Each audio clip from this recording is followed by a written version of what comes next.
Have a look. Can you see, Pritam?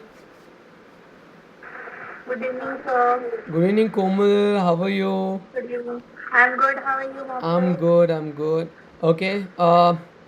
Pritam, before we do it, check this link right now. Pritam, check the link.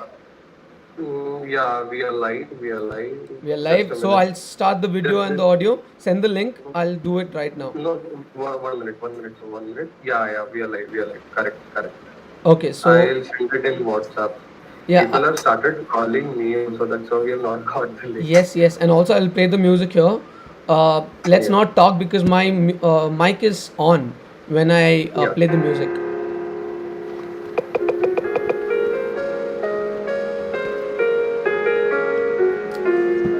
Pritam, send the link, right?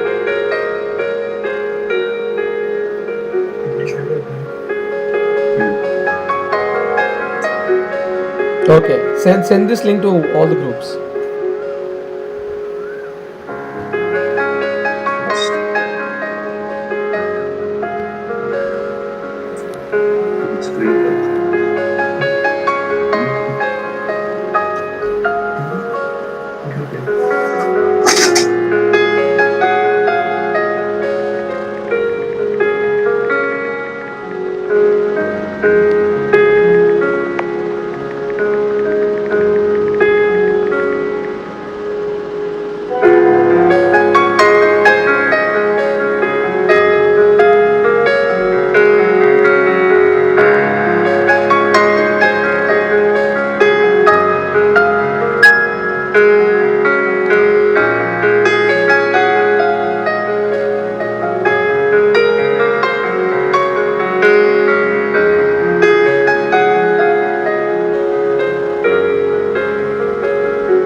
नहीं कुछ ऐसा करो आप shall we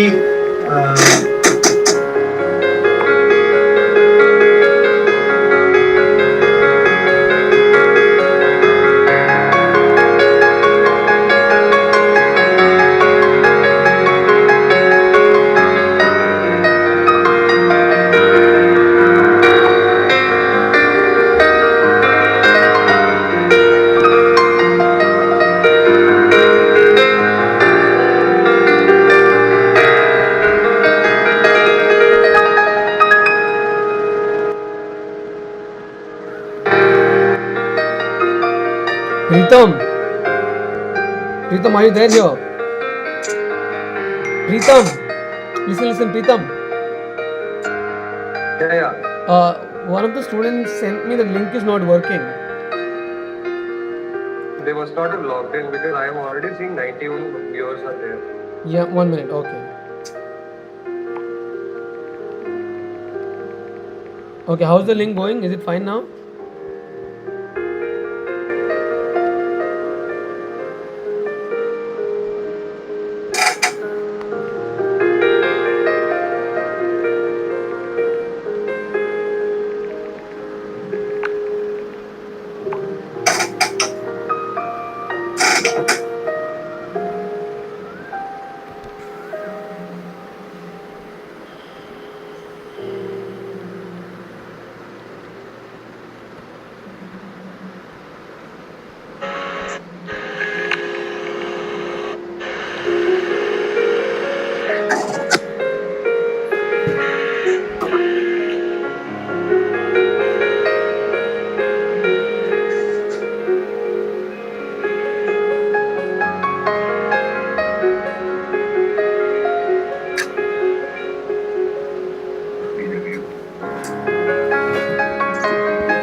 Thank you everyone for joining in with us today. We are going to start the session in 5 minutes. I hope you all are excited for the same. Really happy to see you all here today. So, thank you so much.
So shall we start? It's already 195 participants. Yes, go ahead, Preetham.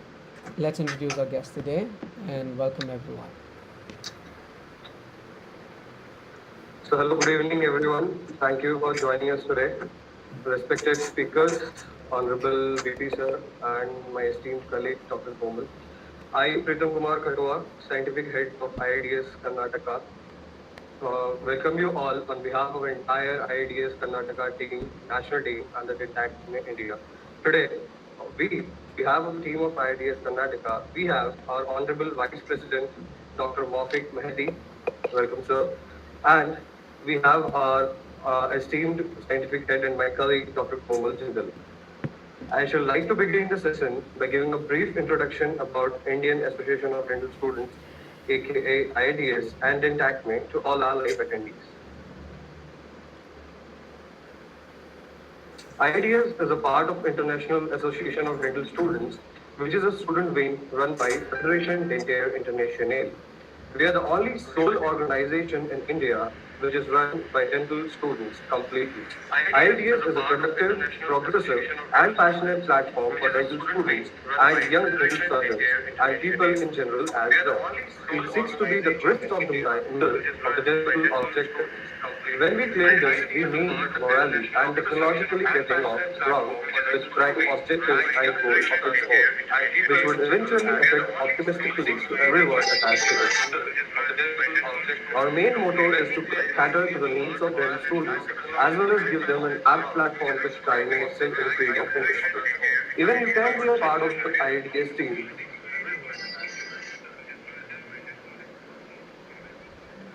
national team as we do recruitments in the month of October every year. You can follow us on Insta, Facebook, or even catch us on our official website to get updates regarding the same.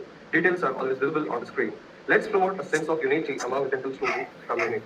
Next, I would like to introduce Dentacme to the live audience. Dental plus Acme, which means highest point of excellence, equals to Dentacme. Dentacme is a concept, an idea, a roadmap conceptualized into a reality by a team of young and enthusiastic visionaries who themselves have traveled the path successfully. Founders and advisors of Academy are themselves top rankers of their times in most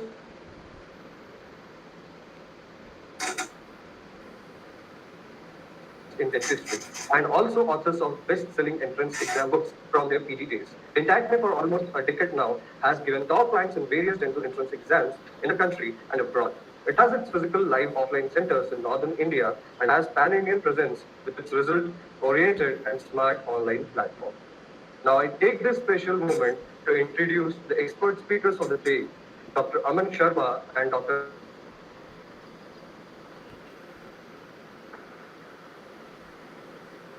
India, one of the India's most established coaching institutes for fresh dental graduates. Dr. Aman Sharma is a young author, editor, entrepreneur, and visionary who has helped students achieve their dreams in the dental stream. On merit, he completed his undergraduate studies at GIRDS, Faridkot, Punjab, and earned his post-graduation degree in oral pathology from GDC Ahmedabad. He has several scientific national and international publications to his name. Sir has been a constant guide and mentor to many dental aspirants and has a long experience in the field of various national and international.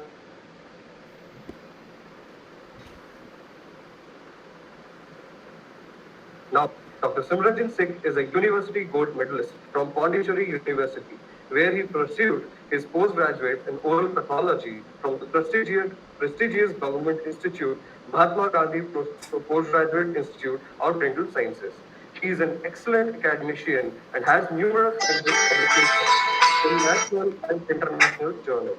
He has helped many students in cracking national and international dental entrance examinations like AIBG, NEET, INICET, AIMS, PGI, INBDE, and many more. He has a keen interest in helping dental aspirants seeking admission in the US and has simplified the entrance exam preparation for them. Sir, I would like to mention about the two of you. Your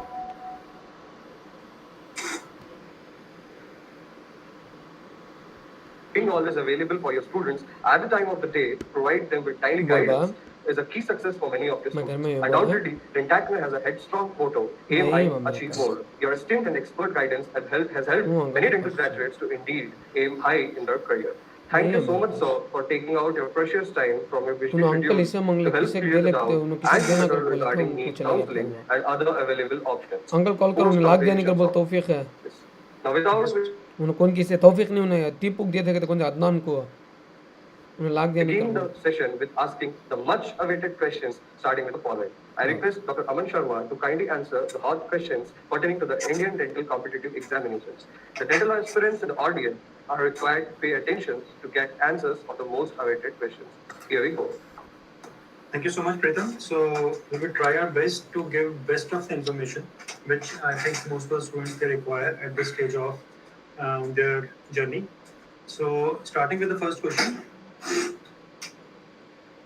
So can you please elaborate on how the seat division is made for All India quota and state counseling?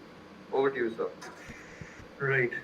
So see, when we clear our NEET exam, when we qualify NEET exam, qualifying means we need to have minimum 50 percentile in the NEET exam, right? After clearing, getting that much marks, we are eligible or we are eligible to appear for the counselings through All India and state. And there is a division. For example, if you remember your UG days, we had around 15% All India quota in various government institutes of the country. So in PG, it increases to 50%. Okay. So all the government colleges of India will have 50% state quota and 50% All India quota. Okay. So by that, what I mean is this is All India quota. Okay. So this is about this is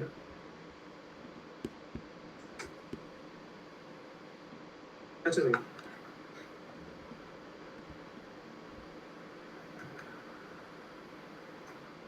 So if you see here, I'll just write over here. This is All India quota. So what does All India quota include? It include All India 50% quota seats that is under GDCs. All the GDCs or the government colleges of India. So through this NEET exam, you are eligible for this 50% quota in all the GDCs of the country. Then along with some institutes like the Central Institute, for example, Banaras Hindu University, Aligarh Muslim University, such kind of institutes which are central government controlled or they're funded by central government, that also comes under all India quota, and they have further divisions. For example, few of those central universities, what they do is, I'll just brief you out, right? This is important to know. So they also again have 50% under All India. So what does and 50% known as internal quota. All India 50% quota seats that is under GDCs. All the internal quota. Internal quota means the students who have done graduation from such universities, they get 50% quota in those institutes directly. Okay, through NEET of course. And the remaining 50% seats are under All India quota, in which any student from anywhere in India can get MDS admission in those institutions. So this is important. And few they have 100% open to the All India quota. They don't have this division. So that is different for different central universities. I have the data. I'll share how many seats are there in the central universities. Plus, there are some deemed universities. Now, deemed universities are like they're not under government, right? They are independent universities, right? They take admissions through NEET only, but their process is little different from the normal All India counseling process. Okay, but the first two rounds of All India, I'll just brief you out. This is again important. When we say All India counseling, right? It is conducted in two rounds, first and second round. In the from these two rounds, you can take admission in deemed universities. Deemed universities like Yanapawa, right? Savita University in Northern India, it is like Maulana University. They all are deemed universities, and their admission is through All India only. They cannot take students directly on their own. Okay, and that is till first two rounds. This was till last year. Okay, so whatever information I'm sharing, let's keep it as a disclaimer. So whatever information I'm sharing with you is from the official content of the last year counseling, right? So this year it may change, it may not change. That information bulletin is yet to be released, of course. So, but most of the things will be around what I'm telling you. Okay, so there will not be much of the change, except few, right? That every year happens. So you can take it as a standard of last year NEET counseling information. So deemed universities, as I was telling you, they take admissions in four rounds. Okay. Out of these four rounds, first two rounds are through All India only. So you take admission in deemed universities, first round, second round for All India, and afterwards they conduct their own third and fourth round. Third round is known as mop-up round. I'll just write it here. Mop-up round, that is an online round. You need to take admission online. Then comes the stray round. State round is where you need to go to the university and take up any vacant seats available there. So there, All India does not have any role, right? So that is how this All India quota works. So of course, to fill the form of All India, you need to visit a website. I'll just share a link of the website where you'll get all the information which is required, which I'm sure most of you are looking for. The website name is www.mic.in. You need to go to this website. You'll have all the information you need to know how many seats in government quota, how many seats in deemed universities, central universities, everything is given there. In fact, you'll also get last time's counseling status also, by what rank which student got which seat or which college. That of course varies every year according to student preferences, but on an average you'll have an idea. So this is about All India, right? So 50% of seats, I'm just writing over here, it is 50% quota. Now then comes the state counseling. That is state quota. State quota is again 50%, remaining 50% seats. I'm talking about government seats, okay? Till now, I'm all talking about government seats. Government college, GDCs I'm talking about. So remaining 50% seats of GDCs, they come under state. And every state, so one form you will be filling for All India counseling. Second form you will be filling for, if you're looking for a government seat, you'll be filling for the state university. For example, in Punjab, it is Bafri University, right? That way. So you need to fill forms of every state, right? Or your respective state, of course. And through that state, you will get the remaining 50% government seats, okay? So that is a different criteria. This is all for government. For private seats, if I have to explain you what happens with private seats, private colleges, apart from deemed universities, do remember this. Private colleges are again have division into two categories. One is state quota, sometimes also known as internal quota, and other is management quota. Okay, so what is the difference? Fee for both of these quotas is same, right? Fee is same for both these quotas. Major difference is in state quota, that is again 50%. It can vary, right? This can vary. You can take it as 50%, this can vary. And this state quota, only students who have done UG from that state, preferably. This is how most of the things are followed now. If you've done UG from one state, you're eligible for the state quota seat in that state in a private college. And management quota is if you anywhere from India, for example, you want to take MDS in Delhi, or not in Delhi but in Haryana, right? So and you have done your UG from, let's say, Karnataka, but you want to get into Mulana or other private colleges of Haryana, what you need to do is you need to pick that seat under management quota, right? Management quota is just a seat allotted for national students, not for the state students. Fee is same. That is how private college seats are divided. Okay. Now this criteria varies for different states. Some states prefer domicile. Some states prefer that the student should have done UG from that state. That is different for different states.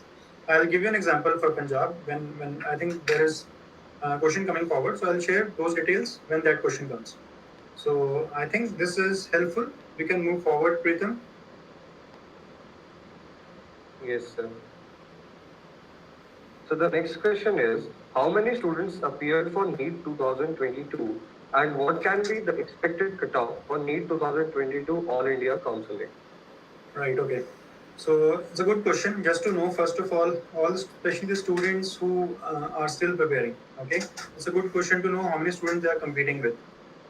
And it is usually a misconception, right? A misconception of a UG days that around lakhs of students appear for a NEET exam. So that is not the scenario now. It is, I'll give you the almost exact number from the rank list which has been declared by NEET. It comes around 25,209 students. These many students, they appear for All India, the NEET exam, okay, which happened this May, 2nd of May.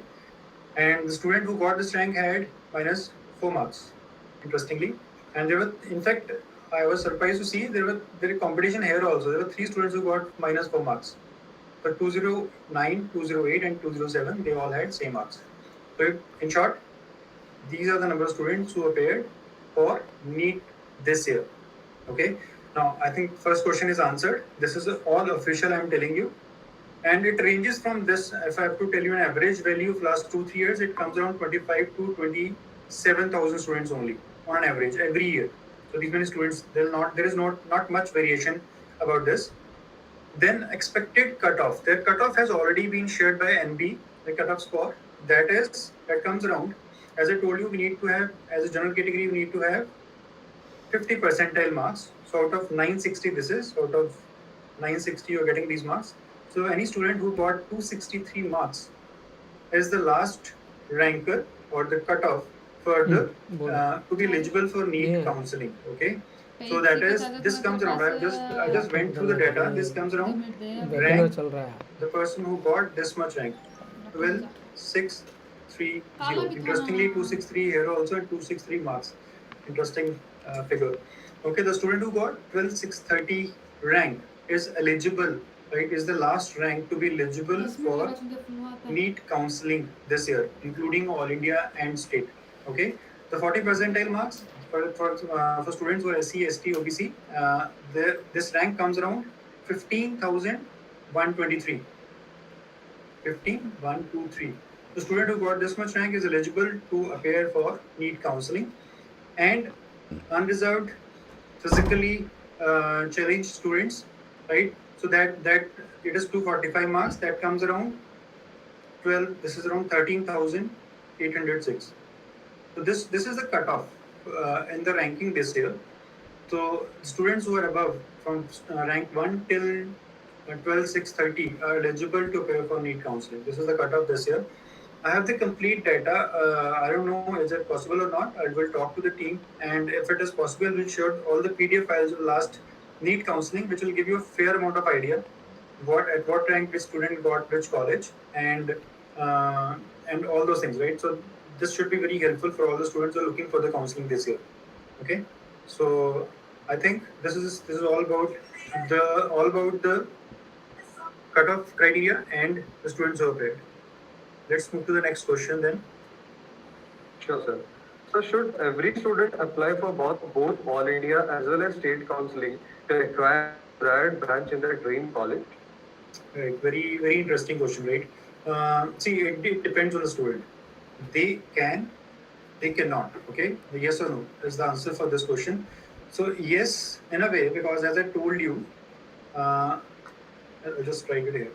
There are GDCs, and there are some deemed universities and central universities. GDCs, they are around, what we have got the data for last year only. I'm telling you what. As I told you, it is all last year's data. There are around 353 government seats in GDCs. Okay, and central universities are around 31 seats. Okay, deemed are around 1050 seats. So if you take this data, right, and we are looking only for government colleges, GDCs and central universities, then any rank, you should apply if you're looking for all these three options. Even if you get, let's say you have rank around 10,000, you should still apply for All India, because you're not just open for GDC, you're open for deemed universities also, right? So deemed universities, kind of private universities, they have higher fee, most of those, but good infrastructure, good qualities. Okay, so even a student who has 10,000 rank can get a seat in a deemed universities, not in GDCs of course, but in deemed universities. So if you want to be in best of the universities, for example, like Yandapoya or Savita Digital College, so those universities, if you want to go and do post graduation from those institutes, you need to apply through All India. That is one thing. Okay, so I hope this is clear. So you apply All India only either for GDCs or deemed universities. It depends on your budget, on your rank, and on your interest, right? That is one criteria. Second is, if you're looking only for GDCs and you have rank around 2,000, it is not advisable in a way or you can just take a risk. If your rank is 5,000, there is no point appearing for All India Counselling if you are looking only for GDC. Okay, I hope I have made both the points clear. You can appear for for All India Counselling if you're looking for DEEM also. If you're not looking for DEEM universities, I won't recommend to fill All India Counselling beyond rank 1500 to 2000. That is maximum. That is in case by chance you get some non-clinical. That is it. The chances are very rare. Okay, that is one. Then students who are not applying in All India, let's say their rank is around 900 and they're not getting any All India. They will fill the All India Counselling, but they're not getting anything in All India. They'll apply for state counselling also. Because in state counselling, this rank can chances, because state counselling you will get ranks from state students only, the students, local students of that particular state. It is not mandatory. Let's say there are around 40 seats in your state, 40 government seats in your state, and students who crack NEET from your state are around, let's say, 29 or 31. You still have a chance. You still have a chance to get a government seat in that particular state for a GDC. For a private college, you need to apply only for the state, not through All India. Okay, if you're looking for, your rank is around 2000 and you're looking for a good private college, good branch, then you don't need to apply for All India. You apply only in the state, right? So as I told you, it is something multifactorial. You need to think of a lot of things. Okay, if you're looking for deemed universities, you apply All India. If you're not looking for deemed universities, only government, and your rank is beyond 1000, there is no point. But you should apply in your state. In your state, it depends how many students are above you in that particular state. That will decide whether you will get GDC or not. And if you're looking only for the private colleges of your state, then only state counselling is the option for you. Right? So I hope it has helped you to decide what you need to go with the counseling, how you need to go with the counseling. And so let's move to the next question. So as you can see, there is a lot of confusion regarding the eligibility for various state councillings and the need for domiciles. Can you please clear the doubt regarding the same? Right. So this is very commonly asked question, right? And frankly speaking, it has varied in different states for last 2-3 years, right? So for example, I'll give you an example of Punjab. Okay, I'll just share an example of Punjab. It will vary with different states. Trust me, you need to wait for your state university to provide you information bulletin. Just a second. Okay, to provide you information bulletin about the eligibility criteria of your state. You can talk to your seniors, they'll help you, but most authentic information you'll get is from the information bulletin released by your state university. I'm just giving you an example, right? In most of the states which is being followed, that I'll tell you. Okay, what they follow is, let's say you are from Punjab. But this is just an example. I'm not giving you the exact thing. I'm just giving you an example, okay? So domicile is of Punjab. Would have done your UG from Karnataka, okay? What I'm sharing here is what most of the universities or states are following, okay? It will vary, I'm telling you. You need to wait for the information bulletin of your particular university, right? Okay, so most of the states, what they're following is, if you've done UG from your state, it is preferred. It is preferred over domicile nowadays, because you are considered as an internal student to that university. Okay, internal student. So same thing. I'll just give you an example. What happens in Punjab? In Punjab, university name is Baba Farid University of Health Sciences. And how does it work? Okay, so Wafa University has, as I told you, for private colleges. Government colleges, I think it is clear for everybody. Government college, 50% seats are under All India quota, and 50% seats can be taken only by the students who have done UG from Punjab. Okay, so that is government. Now private is 50% seats management and open. And these open seats are for only those students who have done UG. This UG from Punjab, right? if these seats are not filled, if these seats are not filled, not taken up by Punjab students who done UG from Punjab, then next students who are preferred are the ones who are domiciled. That is the second preference in Punjab. First preference is the ones who have done UG here. Okay, so that is known as internal quota, internal university quota. Okay, so that is how it works in Punjab. So domicile comes later. Your UG is preferred in most of the states, but still I know there are states right, in which they still prefer domicile over their UG, right? So it will vary. If any student is from a particular state and needs help in that, so we'll try to find out perfect answer for those students. Right? That much we can do. Okay, it will vary with the states. Right. So I know it is a very confusing point of thing in your counselings, but you need to wait for your counselling, your university information bulletin. I've told you about the Punjab, but it will vary with different states. Right. So that is all we can provide you here now. If you are from a particular state, you want to know about a particular state, let us know. We'll coordinate with the team and we'll try to share that information also later on. Right. So let's move to the next question. So the next question is, can a student appear in multiple state counselings? Yes. It is okay. As I told you before, see, it is if you're looking for a multiple state counselings, that clearly indicates you're looking for a private institute, right? Because government is either under All India or under that state only, and the students have done UG from that state. So government is not into consideration with this question. Okay. Now coming to the multiple state counseling. So if you looking for a private institute, as I told you before, private has two divisions. One is under state directly, that is internal. Students of that state only can take up those seats, that is around 50%. Remaining 50% is management quota. Okay, so this management quota can be taken by anyone from anywhere in the country.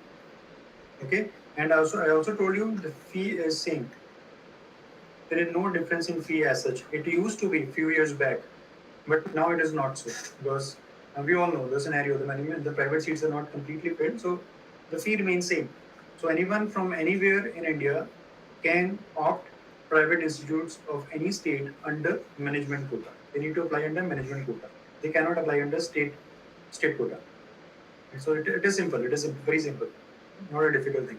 And one should apply. Let's say, let's give an example. Okay, so let's say you have a rank around 6,000, or let's say 4,000, but you're looking for a good branch. And this I always believe that is the branch which is going to stay with you for your life till you die, right?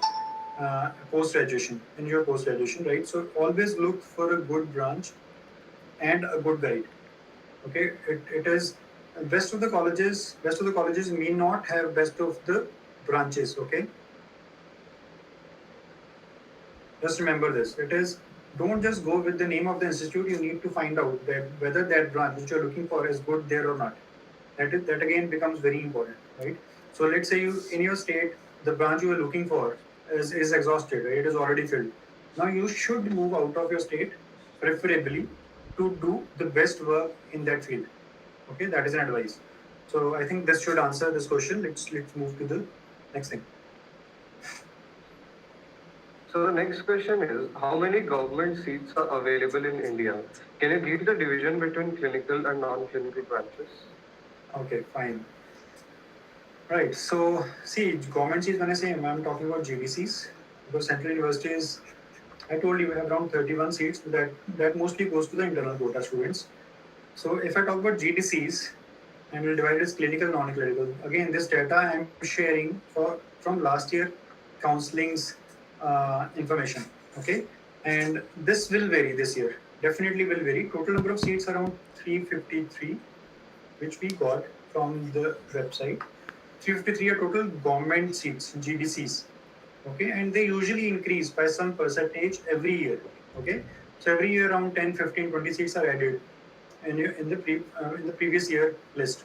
Okay, so by this 353 number, please don't count it as a rank. Okay, please don't count it as rank. It is not that only 353 students will be getting GDCs, because many students, ones who are getting non-clinical, they opt clinical in a good private college according to their affordability. Many students who do not get oral surgery in a good college, usually oral surgeons are like those that only. They drop out and they repeat again for the oral surgery, right? So it comes around 450 to 500 rank, right? So anyone who has got rank around 450 to 500 should get a government college. I mean, including non-clinical. Now, according to last NEET's data, there were around 67 non-clinical seats, and I've noted on 286 clinical seats. Okay, around 67 non-clinical, 286 clinical seats are there in India. This will vary. Okay, this will vary because I'm talking about all India quota. I'm talking only about all India quota. You can add up, multiply it by 2 because it is 50% for total number of seats as in Pan India, right? It comes around 706. These many seats, government seats are available in India, but because everybody will not have access to all these seats, they will access to these 353 seats definitely through all India, plus their state government seats. These many government seats, they'll have access. Any student will have access. Okay. So I'm talking only about all India because that is something which is analyzed, which will be a generalized code for everybody here listening to this. So 286 clinical, 67 non-clinical. Now 286 is basically, they are further categorized into various categories. Okay. So this gets sometime, for example, let's say if I talk about KGMU, KGMU Lucknow has, let's say, cons total 3 seats. Just an example, okay? So last year they may have 2 seats in all India quota and 1 seat went to state. Because out of total, let's say KGMU total had around 30 seats, out of total 15 seats will go into all India, 15 will go into state. So out of those all India 15 seats, they will have this division, okay? So out in those 15, there were cons 2 seats, but now this year they may alternate it and 1 seat may come under all India and 2 may go to the state. That much variability is possible, but on an average, right? On an average, I'm telling you, this number should not vary much. It may vary around 10-15 seats plus minus, that is it, but not beyond that. Okay, just give you a fair amount of idea. So I hope this is clear to everybody if this was the only question. Let's move to the next question now. So the next question is, till what rank should one expect to qualify for Army Dental Corps and why one should look to join Army Dental Corps? Okay. Right. Very, very, very important. Good question. I believe if you take my personal choice, okay, if you take my personal choice, this is the best option in today's times. Why best option? Right. So you think of anything in your future. You think of settlement. You think of a government job. You think of a pension. You think of a post graduation. Everything is there in army. Everything, every single thing. Right. So think of any damn thing you want. Right. Any normal individual will think of settling. Army will provide that. Okay.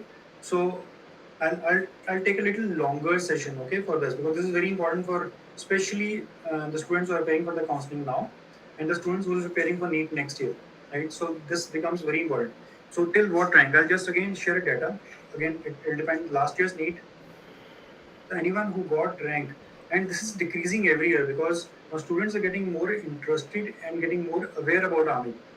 3 years back, the student who got 2800 rank was called for an interview and selected. How do I know this? This is from our academy only. Okay, she was selected. She's captain now. She had rank around 2800. Now, last to last year, it came around 1500, and last year it came around 1200. The one who got 1200 rank was called for interview. Okay, so every year this number is decreasing because now students, they don't want to waste or spend another 1 year and they opt for army. Again, individual preference. That is different thing. Okay, how it is being selected? What is the criteria? You need to minimum criteria. There are two minimum criteria. Minimum criteria is you need to qualify NEET. Anyone who has, for example, the student who had 12630 rank is also eligible. Is also eligible to appear for to apply for army. Okay, that is one. But what happens with army is, let's say they declare 50 seats. It will vary every year. Sometimes 35, sometimes 50, sometimes 65. They usually call 10 times the students. So it comes around 500 students. They'll call. I'm assuming that they're giving 50, declaring 50 seats. So 10 times they call. Around 500 students they will call for interview. Okay. Means let's sum up this. I'll just put a line here. Let's sum up. So 353 were GDC seats. So let's take it as 500 ranker. Last 500 ranker got this seat. After 500, more 500. Let's add these 500 who are applying for army. It comes around 1000. So one who has got 1000 rank is almost sure to get a call for army interview. Right? So because many students in between they don't pick army for their personal preferences, right? So it usually extends till 1200. So that is maximum you should think of if you're thinking of army. Right? Not beyond that. If they around 70, then this number will go till 1500. That is a different story. It will come around 700 here. So they'll call more number of students. This will come around 1500. So that is how it works. So how does it happen?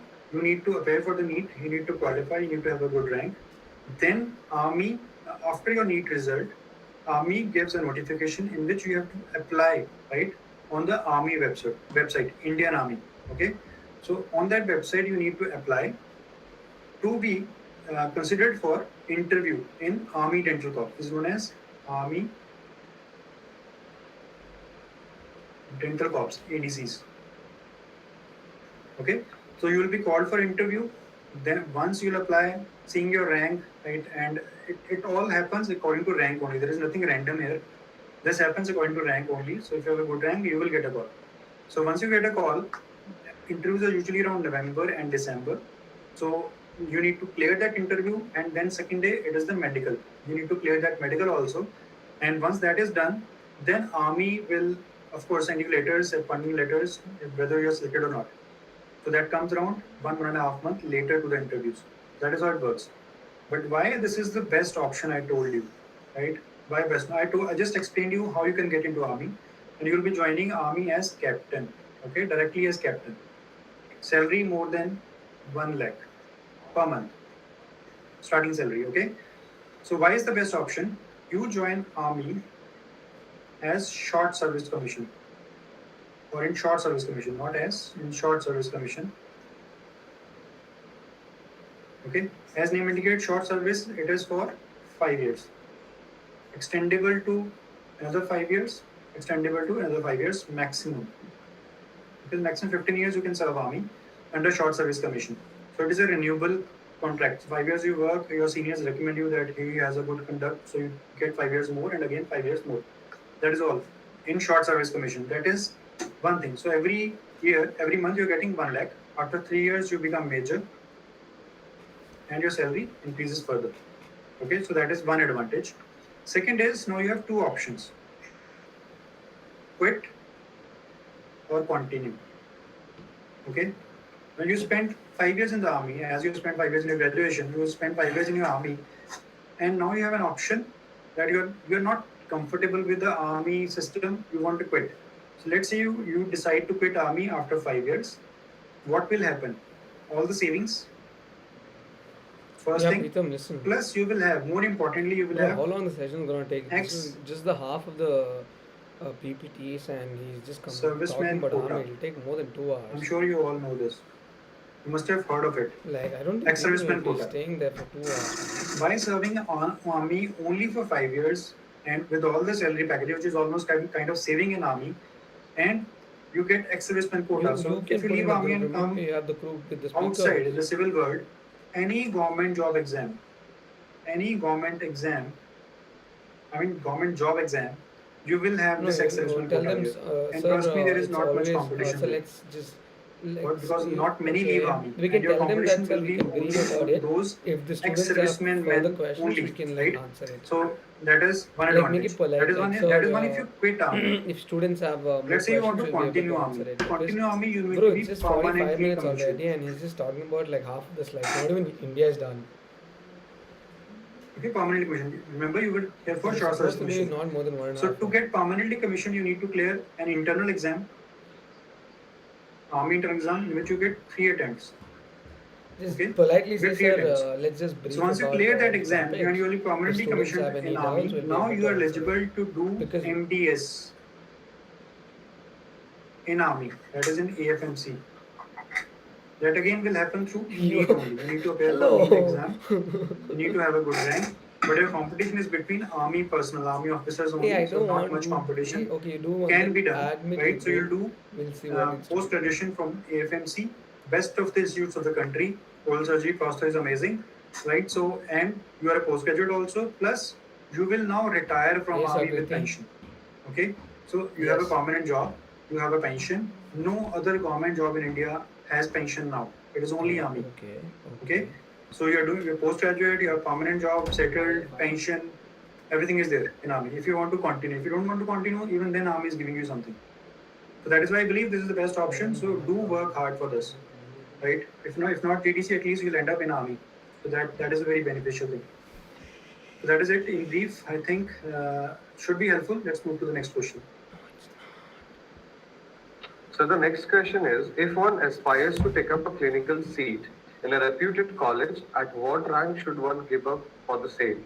Take a drop and perform with much better preparation for next NEET examination. Okay. Again, a very Check now, subjective Akriti. question. Can you Okay. hear? It depends. It depends. Government Now? you're talking about or private you're Now? talking about. No, nothing. Right. It is a very subjective question. Oh my So, god, how is it on? The students sometimes the students who prepare very seriously, they think only of government and miss by some marks or some ranks. They prepare again for to get into government only because they have already done all the hard work, right? And Oh my god. for the government, if you think you want a clinical branch only, and you have a rank around, let's say, in top 2,000 to 3,000, right? It's okay, right? I think you can repeat, you can prepare again, okay? Because there is scope for improvement. In a private college, there are many options, right? You have many good private colleges in the country, and if according to your affordability, most important is affordability. In a private college, because any good private college and a good branch will cost you around 30 lakhs approximately, right? It will vary again at an average number. So if that much is comfortable, then you can pick the private college according to your choice. If you're not getting the branch of your choice or a college of your choice, but you want to continue dentistry in India, I would still recommend prepare again. It is kind of a necessity now to do post graduation. So it is. I'm not quoting any rank here. I'm not quoting any number here because it is very subjective. For somebody, average college will be a very good college for somebody, right? The person who thinks that much only effort only he can do and cannot do more. So that is good for him. For somebody who has worked very hard, maybe the best of the private college is not good for him.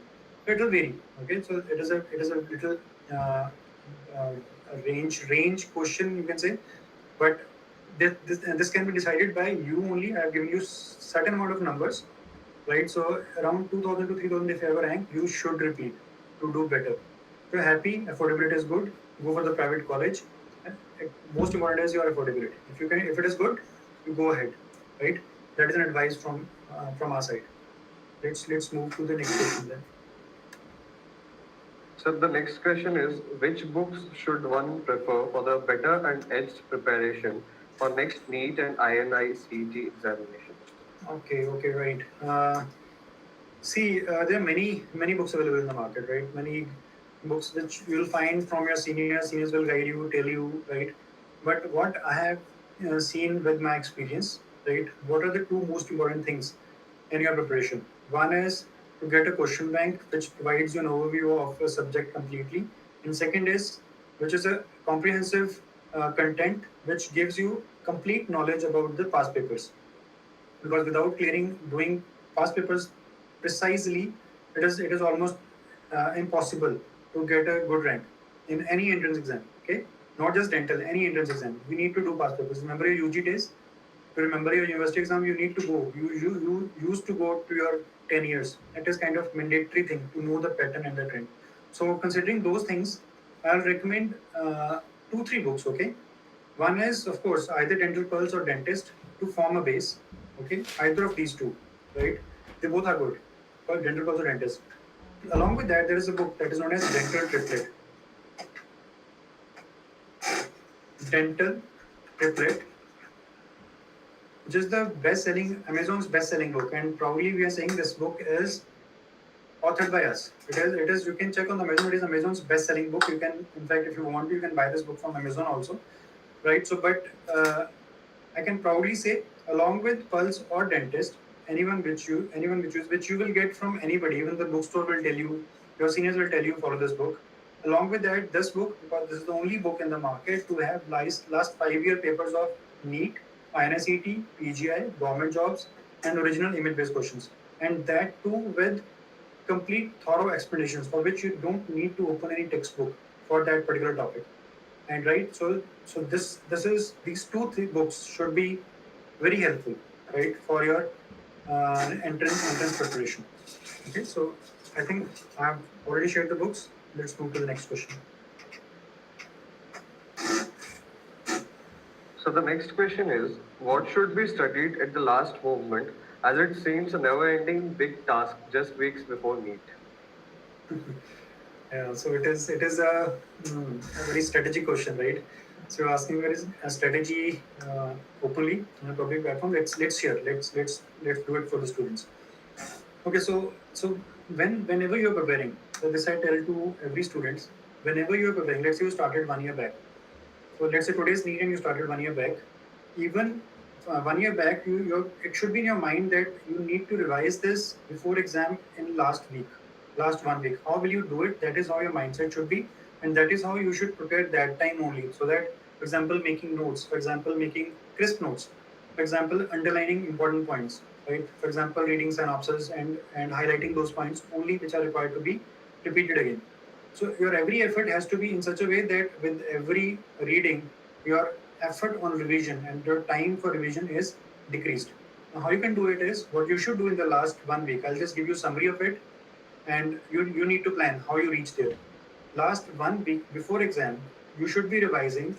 If I have to write it priority wise, it is past papers. The first priority, I'm telling you, you cannot skip. There are many questions which are repeated directly.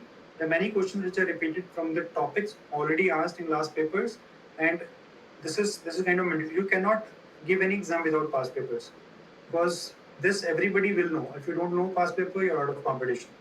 Then comes your notes, your own handmade notes. Now, handmade notes does not mean your lecture notes.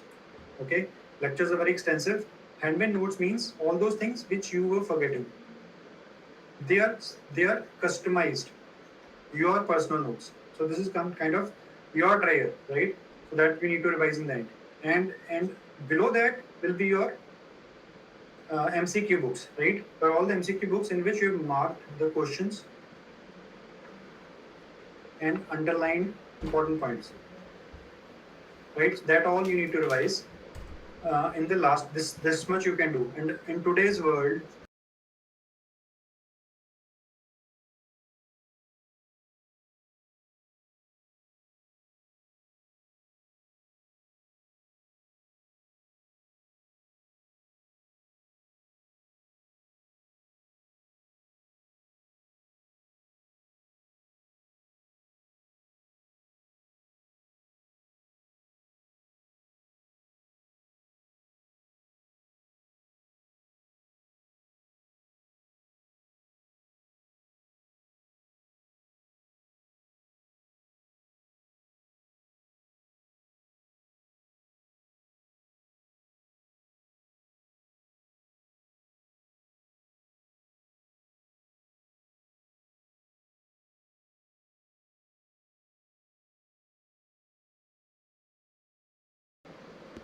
Second year you should start, you can start, but if you're looking for the best time, it is third year. Why third year? Because only 3 subjects are there, right? Medicine, surgery, and OPATH, most of the states. So you have enough time to study something else, to utilize that period. Because first year is also difficult. You have some difficult 4 subjects. Second year is also difficult subjects. Third year have easy subjects, and out of those easy subjects, oral path is the most important subject for any entrance exam. So along with that, you will have enough time to finish your other subjects in third year to be properly prepared. So what problem? If let's say you start an internship. I'll just give an example. Let's say you start an internship. You think that will enjoy till 4 years internship will do. So what problem you'll find is you will not be able to remember what you had read in first year. That is the biggest problem. Anatomy, right? Those things, the biochem, physio, it is you don't remember that because that is 4 years back. So if you do those subjects in your third year only, right? Because you have time to finish your first year, second year, and third year, and you have only to do final year in your final year. Then internship, it is easy for you to complete all those 4 years together. It will save your time. It will give more efficiency. Plus, you'll have more time to do something extra to get an edge from other students, right? That is so best time according to us is third year. Second year, you can start. Third time, you cannot go beyond this. It is of course internship. You need to start. You need to utilize your internship. Okay. So that is an advice from us. Thank you so much, sir. I think this question would have cleared the doubt of people who are like from first year, second year, or third year. Thank you so Yeah. much. The next question is, kindly recommend the best and genuine strategy to get the desired rank in competitive examinations, as confusion has risen due to many suggestions given from past rank holders. Right. Okay. So, okay. See, genuine strategy. I think there is only one success mantra. Okay. If I have to write success mantra here, there is only one success mantra. That is revisions. Any strategy, any ranker, any mentor will tell you that if you want to get a top rank in the country, you need to have more or good number of revisions. Why? Because they're around, and that is where the previous question comes into the picture. That is why more time you have, right? More time you give yourself to clear the concepts, more time you will be able to give for the revisions in the end, right? So that is why both these questions are very linked. So how revisions help you? It is like 20, we have around 21 subjects. If you divide DADH and cons endo, it is around 21 subjects. And usually you get 1 year for NEET, okay, for preparation, if you start an internship. So 1 year means 12 months, 21 subjects. So even if you finish one subject every 2 weeks, you will only finish syllabus once, okay, before NEET. So that is not ideal, right? You need to have good number of at least 10 revisions before preparing your NEET exam. So that is how this is possible. Either you're very thorough with the concept beforehand, or you spend good number of hours every day, or you start in third year. You need to give time to yourself for revisions. So if you ask about a genuine strategy, there are a lot of things. Strategies vary with the time, how much time you have got, when is your NEET exam. So it varies with different students. But if I have to give you a broad thing, that is why I call it success mantra. It has to be the revisions. So your planning has to go towards the revisions before NEET. That is the best strategy. Anything you do it for revisions. So that is a recommendation from my side. Right. So yeah, let's move. So the next question is, please inform us about a coaching where there is a small classroom size and the teachers and individual subject experts cater to the need of every student with their timely guidance. I'm writing name here. Okay. This is because this is what I believe. I am very confident about this. This is what we do. And we are proud with this question. So this question is basically, so in TechMe what we do is, of course I cannot comment anything about any academy, but I can very surely tell you about us, and that is what we are following. We have small classroom sizes, different batches, and every student, every single student, either a topper from a GDC or a below average student from a GDC or a private college, it does not matter to us. But what matters is what time you are giving to us, and in respect to that, in regard to that, we give equal time to every student. Every student, even in one classroom, right? Every student has their individual schedule along with academic schedule. That schedule is being decided by us. We meet every Sunday or in the weekdays. We sit together, we discuss schedules, and we plan it differently. Okay, so that is how we plan it, right? So plus you have access to the teachers. We have access to the teachers of the classroom, right? So those teachers, you can access, ask us. We'll make you contact the teacher, and they'll guide you. They'll tell you. They'll solve your doubts. So, and this is what you can see. You can see our channel on YouTube. You can see, listen to various rankers there. They'll tell you how it works, and I think then you'll be able to believe. So we are doing it for last 10 years now almost. Moving to the next question, Peter. Last but not the least, I'd like to ask you one more question. If a student does not get access or reachability to join a classroom, how effective, according to you, and beneficial online coaching is, and what we should look for in that to choose one? Right. Okay. See, at least in Northern India, we have the best selection ratio, that I can tell you.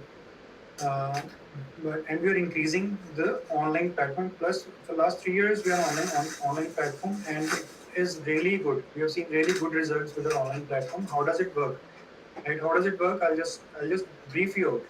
So there is lecture every day at night. So why do we keep lecture every day at night? So that student is oriented every day. They have a target of one topic. So every day at night around 8:45 to 9 p.m. we take one lecture on one topic of a particular subject. That ends around 10:30. And within 24 hours, that student get recording of that lecture also. So they can listen to that lecture anytime, any number of times, anywhere from our Didacme app. Okay, so that helps students to stay motivated and oriented every single day. It is not like that lecture is taken on Sunday and then on next Sunday, and between those 2 Sundays, they do not have any orientation. So they are distracted.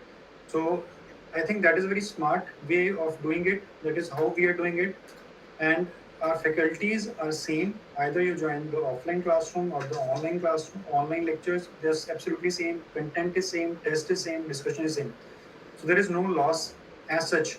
Plus, if a student wants to talk directly, that is, we can proudly say we are one of the few academies where student can directly talk to the mentors, to us, right? We may not be able to answer you immediately, but definitely you will get a call back if you don't pick. Don't pick, and plus we'll be able to help you and make your schedules. So that is something we are really proud of. That has really worked for us for so many years. Right. So that's it, Pritham. I think. Thank you so much, sir. I would like to thank Dr. Aman Sharma from the bottom of my heart for giving his insights into the most crucial doubts regarding national dental entrances. This is for the live audience. If your questions are not covered, please stay tuned. Wait for the interactive Q&A to clear where you can get a chance to directly ask your queries to our executive speakers.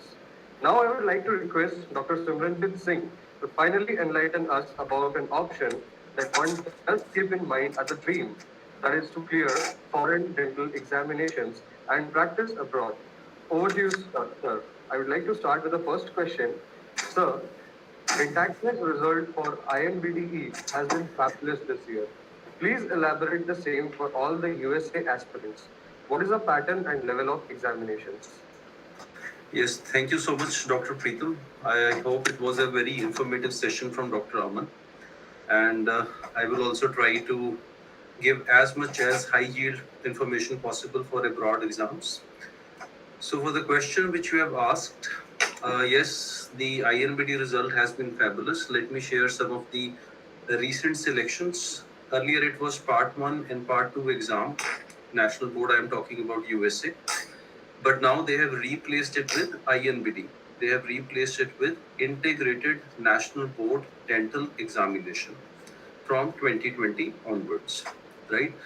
So what is the pattern and level of examinations, right? So INBD exam, it is It is a 1.5 day exam, right? So there are total 500 questions. There are 500 questions which are asked. Out of these 500 questions, around 340 questions, they are single answer type, means routine questions. Like they're asked in NEET exam, you get a single question. You do not have a case scenario. It is a simple question. Maybe they give a history in the question, and then they give you 4 options and you have to answer. So similarly, you have 340 questions in INBDE which are based on this pattern, and then you have around 160 questions which are case scenario based. Like they will give you a story in which the patient comes to you. They will give you a brief history of the patient. The patient is hypertensive or the patient is taking phenytoin, and then they give you a clinical picture with the gingival growth. They give you a radiograph, and then they will ask you to diagnose the condition. And related to this condition, they will ask you another 4 questions or 5 questions or 10 questions. So 160 questions, you will get around 20 to 30 cases, depending on how many questions they are asking on each case. So this is a little bit different from the rest of the countries. They are asking around 160 case scenario based questions. So that is the pattern. It is a 1.5 day exam. Total administration time is around 12 hours and 30 minutes. 12 hours and 30 minutes. So out of this, 8 hours is in first day and 4 hours 15 minutes is on the second day of examination, right? About the level of examination, it is more of a clinical exam. You will not get much of, you can say, anatomy, physio, biochem, micro, patho. Only applied aspect will come, right? So when we give coaching for abroad exams, especially for US exam, we focus on only those aspects which are important from INBD point of view, Integrated National Board Dental Examination point of view. It is not a very tough examination. It is only that if your concepts are clear, you're not cramming anything, you are understanding the things, you are building concepts, it will be very easy for you to get a passing score. Now, what is the passing score? It is 75 percentile. So it is 75 percentile. Now, what is the meaning of this? They do scale scoring. Now, what is scale scoring? Suppose there is a question. Now that there is a single question which 10 students have attempted. So if that question has been marked correctly by 8 students out of 10 and only 2 students have marked it wrong, that will be picked up by the system as an easy question. So instead of getting 1 mark, if the question is for 1 mark, you will not get 1 mark. You will get 0.75 or 0.6 because the system has picked up it as an easy question.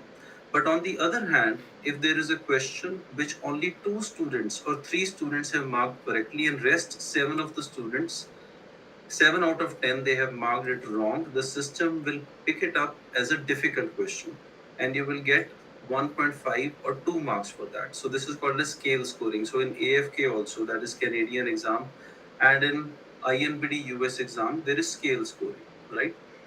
So you need to get 75 percentile. If you get 75 or more than that, you get just a pass, right?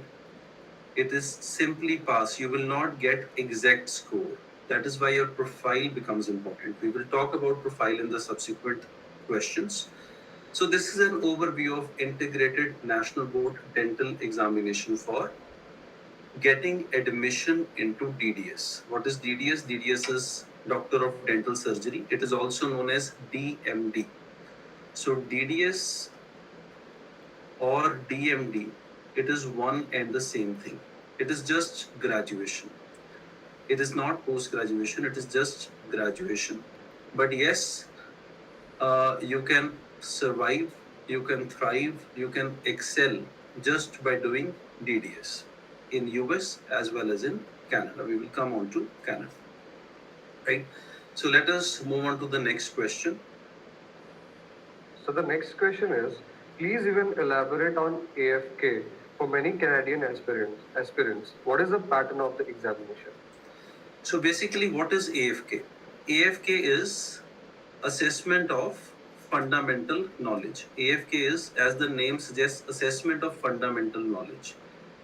It is a 200 question examination, which is to be attempted in 6 hours. There will be a 30 minutes break in between, and you can attempt it in the electronic version as well as in the print version. Electronic version is at Pro Matrix centers. Now these centers, they give you a computer like you get in NEET exam also, and you can attempt the examination on a personal, means what is provided, the personal desktop which is provided at the Pro Matrix centers, or you can attempt it in the printed form, like the NEET examination was conducted earlier when it was called as All India PG examination. So you get a printed paper, and on that you have the questions. So it is the choice of the candidate whether to choose the electronic method or the printed version. So there will be 200 questions. There are no image-based questions in this.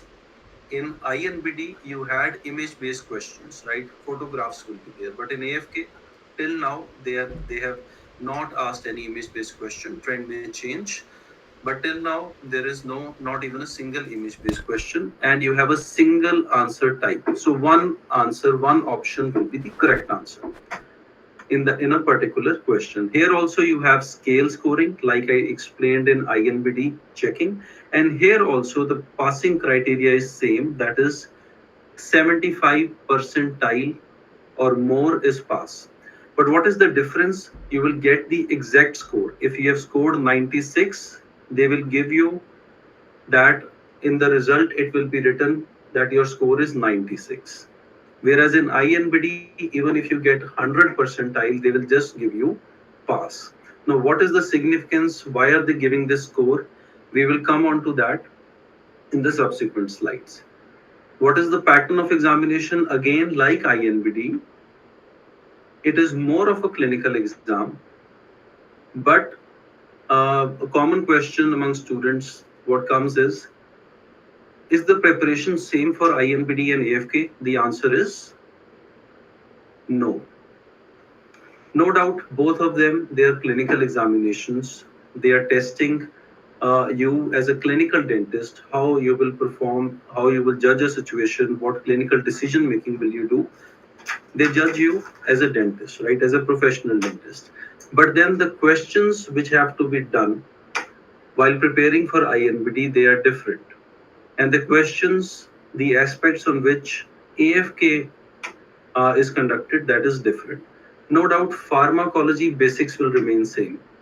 But still, for any examination, if you're preparing for NEET, you're preparing for AFK, or you're preparing for INBD, basic things will remain same, but the question bank will be different. So you have to do each and every question of the question bank if you want to excel in the examination, right? No doubt if you're preparing for NEET, it will definitely help you in INBD or AFK. If you're preparing for INBD, it will definitely help you in NEET and AFK. But still, to excel, to outperform others, you need to focus on the question bank specifically for each and every examination. Let us move to the next question. Financial aspects. Yeah, please, Dr. Preetham. The next question is, what shall be the cost that one needs to bear and keep in mind to appear for INBDE and AFK respectively? So when we talk about cost, there are 2 or 3 aspects which come into play, right? One is the cost of the exam which we are going to appear for, right? Second is, after clearing examination, if we get admission into DDS, what is the cost? And third is logistics, right? So let us discuss each one of them. It is a very important, financial aspect is obviously very important. If we talk about INBD examination, now once you wish to attempt for INBD, there is certain kind of fees. First, you have to get your mark sheets evaluated. That is called as ECE evaluation or VES evaluation. ECE is more preferred by most of the American universities as compared to WES evaluation. So this will cost you around $200. No, plus minus 100, plus minus 50 can be there. Plus you have to go in for CAPID application. CAPID is the body which through which you have to apply to universities after means once you clear the DDS examination. So that will this entire process, CAPID ECE evaluation, is going to cost you around 1,000 to 1,500 US dollars, right? Then after that, for attempting INBD exam, the fees is around for INBD examination. I'll give you the exact fees.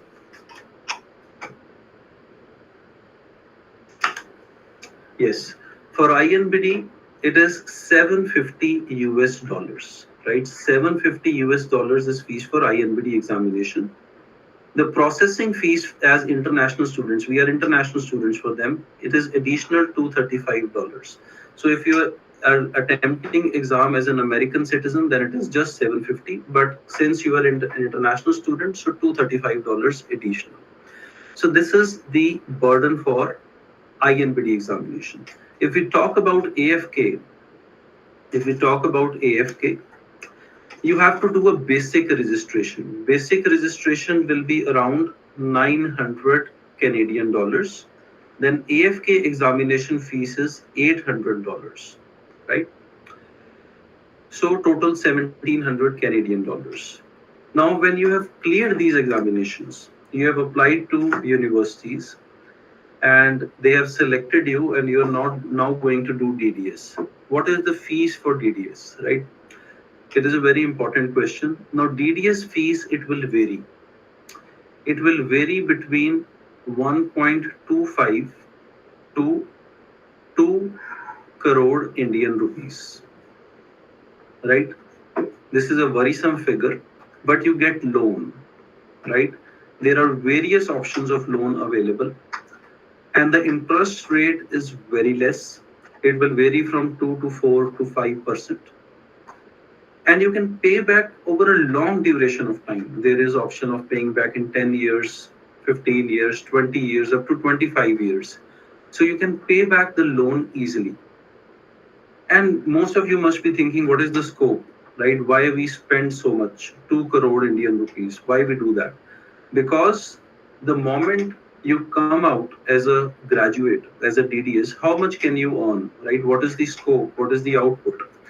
So recently, some of our students have cleared, they have started practicing there. So you get at least beginning $10,000 per month. So it starts from 1.5 lakh dollars annually, and it goes up to anything 4 lakhs, 5 lakhs, or 6 lakh dollars annually. And what will be your expenses of staying there? At least $2,000 per month, right? It can go up to anything, how lavish your lifestyle is, but still you're saving at least $8,000 per month as a beginner. As a beginner, being associated as an assistant dentist in someone's clinic. Starting your own practice will take time. It is not very easy. That will again invite a lot of investment. It may tune up to uh, 3 to 4 crore Indian rupees for starting your own setup. But you can easily pay back loan. You can easily save for yourself, because starting itself, being associated with someone, you have to get minimum wages, and it will range around this, right? And then logistics is different, like because the airfare will vary. Then someone has a relative over there, so your staying cost will reduce. So it is a very subjective. Like I told you, it will be around $2,000 average per month for an individual. It can be less for someone, it can be more for someone. So I cannot comment much on that. So basically, if you talk only about exams, US exams are costing you around 1.5 to 2 lakh Indian rupees. And The Canadian exam, it is costing you again around that much only if you are aiming for AFK. There is a different picture also for Canada. We will discuss that out of Canada and US, which one is cheaper, which one is easier. We will discuss that, right? So let us move to the next question. So the next question is, are practical exams held abroad for the both countries? Yes. Now, as a matter of fact, for both US and Canada, for both USA and Canada, both the written examinations and the practical examinations, the center is not located in India. You cannot attempt even a single examination from India.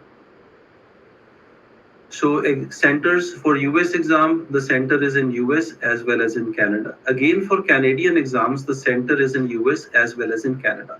And in both these countries, there are n number of centers.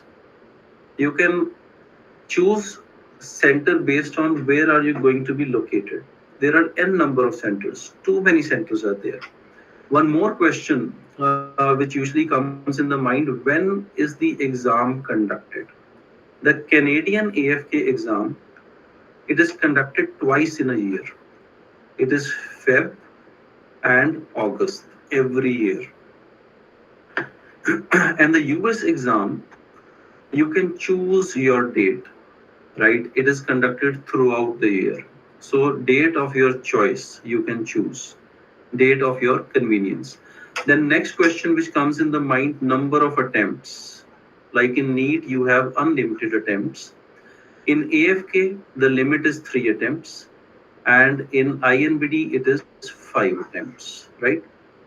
So this is the number of attempts, and when is the exam conducted? Location is throughout US and Canada, multiple locations are there, right?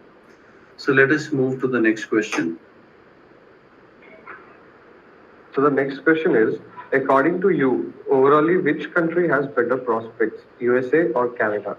So it is a very subjective question. Every student is in a different scenario, but still I'll try to answer that. Now, what is the difference basically? In USA, you have only one option, and that option is DDS. Whereas in Canada, you have two options. So this is one major difference. First option is DDS. Second option is equivalency. So for getting admission into DDS in USA, you have to write INBDE examination. There is no other option if you do not clear INBDE, or if you have cleared INBDE and you're not accepted in a dental school, you do not get a call for interview, or if you have appeared for interview, you're not selected, there is no other option, right? You can go for allied courses like dental hygienist, dental assistant, right? Or many other like MHA, so hospital, so all these, but there is no charm. You have left your country for pursuing dentistry, right? So you have to focus on that and get into that. I'm just telling you the last, the worst option, that you do not get into anything, then you look for other allied options. Whereas in Canada, you have both these options open, right?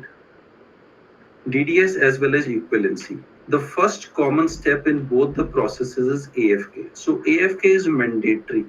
You have to write this exam.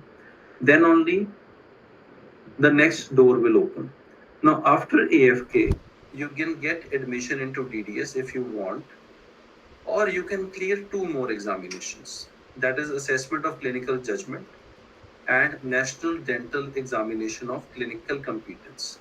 AFK is a theoretical exam, MCQ based exam. ACJ is also MCQ exam. NDECC is a clinical examination. It is conducted in 2 days. On first day, you will have to perform 7 exercises like class 2 amalgam preparation, class 2 composite preparation, amalgam restoration, composite restoration, crown preparation. So there is a set criteria for that. We cannot go into detail of that. It is just that you do not have to perform these exercises on patients. It is on mannequins, simulated patients. And on second day, there will be some clinical exercises called as OSCE, structured examination. There will be a station in which there will be a clinical scenario given, like you have to perform a CPR on an artificial mannequin, or you have to give an LA, or you have to solve a clinical situation. So this is a clinical examination conducted in Canada, NDECC. Earlier it was known as Assessment of Clinical Skills, ACS. Now it is being replaced by NDECC. So what is the difference in these two steps? In DDS, you will be spending around 2 to 2.5 years. You will study there. You will spend around 1.5 to 2 crore Indian rupees. Whereas in equivalency, this 2.5 year times is reduced. It comes down to around 6 months to 1 year, which you will need to prepare and clear the examination. And the cost will come down from 1.5 to 2 crores to just few dollars. ACJ fees is $1,350 Canadian dollars, and NDECC, though they have not released it officially, they are still calling it as ACS. The ACS fees is $9,000. NDECC is going to replace ACS this year, and then they will release fresh fees for NDECC. So it is just 4.5 to 5 lakh Indian rupees, and it is just around 1 lakh Indian rupees. So from 1.5 to 2 crores, you come down directly to 7 lakh Indian rupees, right? And then coaching for that will, some investment will be there. So maximum you will spend around 15 to 20 lakh, right? Including coaching, buying the material, then attempting the exam, staying there, 15 to 20 lakh Indian rupees. From 2 crore Indian rupees, it comes to almost 1/10 the cost. And the time is also saved. And the students who join us, most of them, they are aiming for equivalency process. So like that, I have tried to explain to you that in US only one option is there. In Canada, both options are there. But if you are aiming for DDS, you want to do only DDS, then what is the better option? Then it is US. Why?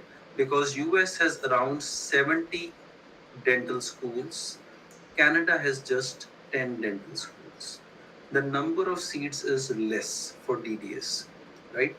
So again, there are many students, in fact, who join us.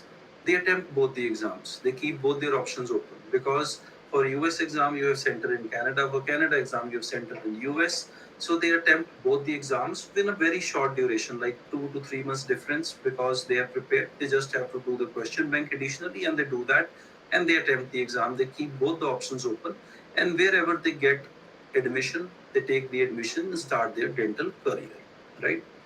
So that way, these are the differences, and depending on the situation in which you are in, you can decide what is best for you. So the next question is, does one need PR to write exam for these countries? It is a very important question. It is a very common FAQ. The people who talk to us online over call, or they come to meet us at the center, they have this question. PR is not required for writing any of the exams.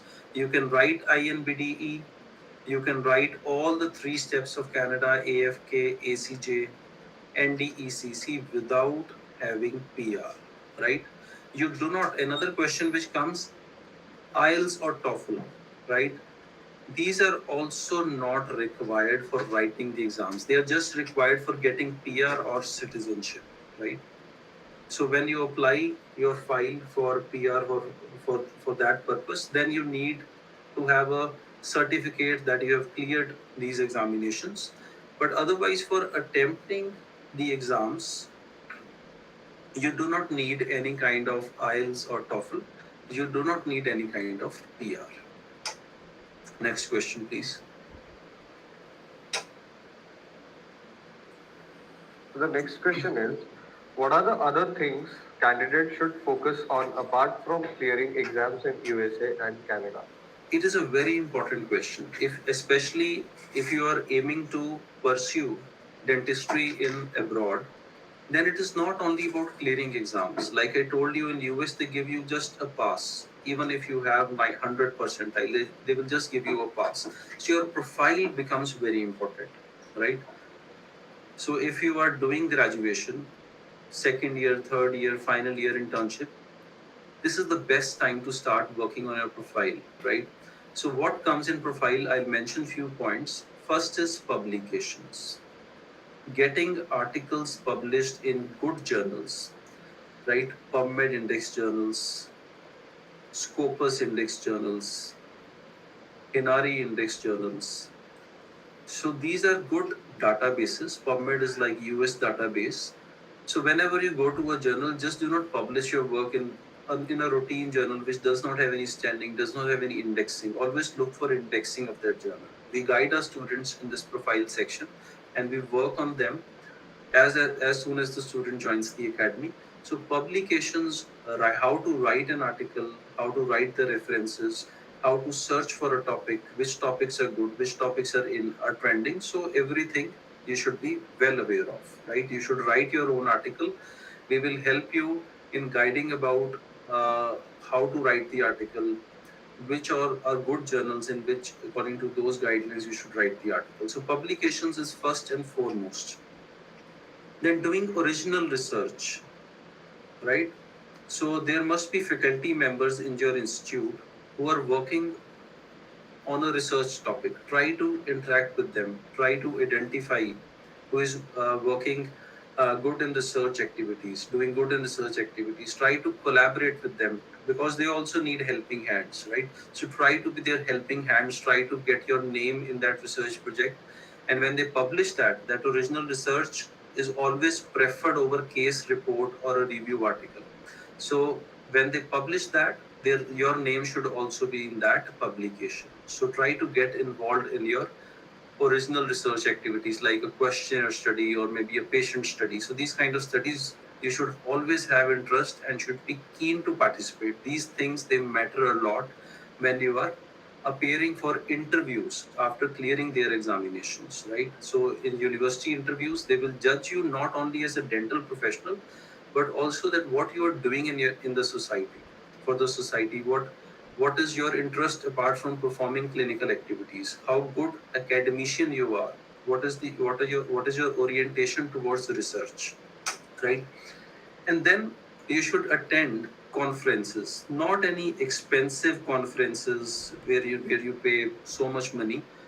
It should be a good standing conference, reasonable charges for students. They usually nowadays they have a separate package where student can come attend for a 1 day, for a 2 day, or for 3 days. Like, so depending on your budget and your choice, you can choose conferences, but choose conferences of a good standing. Then whenever you attend conferences, try to present a paper there, not poster. When you do not have option of paper, then you can go for poster, but paper is always better than poster. It is a better standing in university interviews. Then what else can you do? Community service. You can get associated with some NGOs, right? And whenever you do this kind of service, always get a certificate, right? Nobody is going to believe what you're saying verbally. It should be on the paper, right? For example, you attend a lot of community dental camps in your own college where you're doing graduation or you've done graduation. So try to get all those on a certificate that this is the date, this was the place, and this was the purpose of the community dental camp which you had attended and served the general public. So it should be on the certificate. It should be certified, right?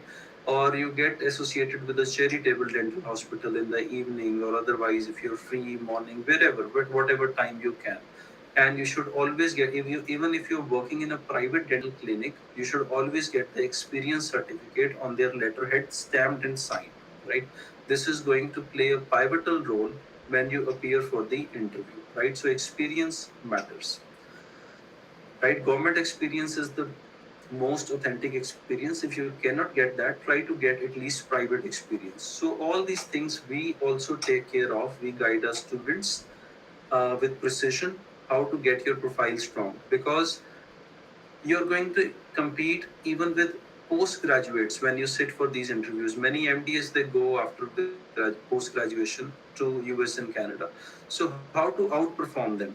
You have to start working on this right from today if you are aiming for US and Canada, right? So let us come on to the next question. So the next question is, How can one make his or her profile stronger to get an edge over other aspirants? Actually, I think, Dr. Preetham, this is another form of the previous question, and we have already answered this. I'm sorry if it is repeated. I think we can move to the next question. Sure, sir. So the next question is it advisable to do MBS here in India and then pursue our career abroad? See, it is again a very subjective question, but there are two aspects of this. If you have done MDS, there will be a little preference given when you appear for interview, right? They are not going to recognize your degree, right? It is not recognized. They will consider you same as a graduate, because anyhow you have to clear INBDE for US or AFK and other equivalency exams in Canada. But yes, this will help you a little in getting PR or the citizenship. It will have little preference in the interview also, as you are a postgraduate of your country. And when you do MDS, automatically your profile becomes strong. You will be attending a lot of conferences. You will be publishing a lot of papers. You will have to do a thesis, which will be original research, then short study. So a lot of stuff will come into play. Your profile will become strong. Your confidence levels will increase. And there are certain branches which will help you in clinical work also, like endo and prostho. They will help you in clearing the clinical exams also. So an edge will be there, but then at the cost of investing your 4 years, right? Because usually there is a lag of 1 year in between your completing graduation and getting admission into MDS, and then 3 years for MDS. So in these 4 years, anyhow, I think, it is my personal opinion, that you should spend these 4 years in abroad, right? Because today rules are different. Next year it may change. Next to next year it may change. So, right, we cannot say what will be the immigration policy or what will be the structure of the examination after 4 years, right? So, it is better to invest your 4 year time uh, in attempting those exams, preparing for them, clearing them, and getting settled. Even if you're focused, hardworking, and determined, you can even finish DDS, attempt exams, finish DDS, start practicing there, establish yourself in a time span of 4 years.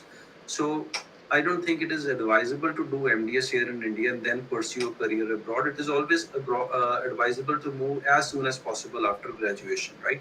Though many postgraduates, they go there and practice there, but they've already, maybe they have decided late after completing post graduation that they should pursue a career abroad. But otherwise, if you are doing graduation or you're fresh graduate, or now maybe 1 year, 2 years after graduation, do not wait for doing post graduation here. You should move abroad immediately. This is my personal opinion, right? It can vary according to your own individual situation. Next so the question. next question is, as you have already mentioned that we don't need PR to attend the exams, but does one need PR to practice dentistry in US and Canada respectively? Yes. Now this is again very important. For attempting exams, there is no requirement of PR. But again, when you have to practice, then you should have a PR. In Canada, it is required. Then only you get a work permit, until and unless there is some exceptional situation, which is very rare. And also in US, you will need a green card, or you may need at least PR should be there. So green card should be there. After then, citizenship process will keep on continuing. For practicing, you do need, but then doubt comes in mind that first we should get PR and then we should attempt exams, or should we attempt the exams and then get PR? It is advisable to prepare immediately, start preparation immediately. It is not that we have academy, so I'm saying that. It is not a biased opinion. It is a genuine suggestion to all of you, genuine advice. The examination trend may change any point of time, right? So it is always advisable to prepare immediately with immediate effect, and whatever you have time you spent in preparation, it is not going to get waste, right? It will help you at some point or the other whenever you attempt the exam. So you start preparing, clear the exams. Along with that, uh, the process of getting PR or getting a green card, that will keep on going on, right? At least because these exams, they have a lot of validity. Even after clearing, uh, the license will remain with you, right? So get license as soon as possible so that whenever your formality of PR or a green card is done, then immediately you can start practicing. Then your time is not wasted in preparation and other things, right?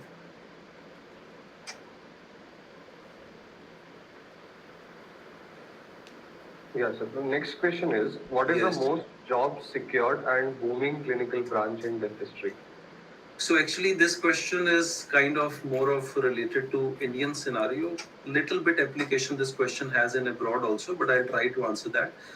So what I feel, what we have seen, if I talk about abroad, right, two branches are going to help you. One is endo, and one is cross through, because all their exercises, whether you are appearing for a bench test, like in US also, after clearing INBDE you will have an interview in which there will be a bench test in which they will give you a mannequin and they will ask you to perform certain exercises like I mentioned earlier also, amalgam preparation, composite preparation, restoration, crown prep, rubber dam application, infection control. So obviously, endo and prostho, and mostly endo, right? They in Canada, like they have a root canal preparation also, a cess cavity preparation. So this will help you. But again, even if you have done post graduation, right, still you need a dedicated coaching for preparing for these examinations, right? They have a very strict criteria. You can go to the Canadian website, NDEB. NDEB is National Dental Examination Board of Canada. It has released a brand new website. There is a lot of information available on the website. Just type on Google NDEB official website.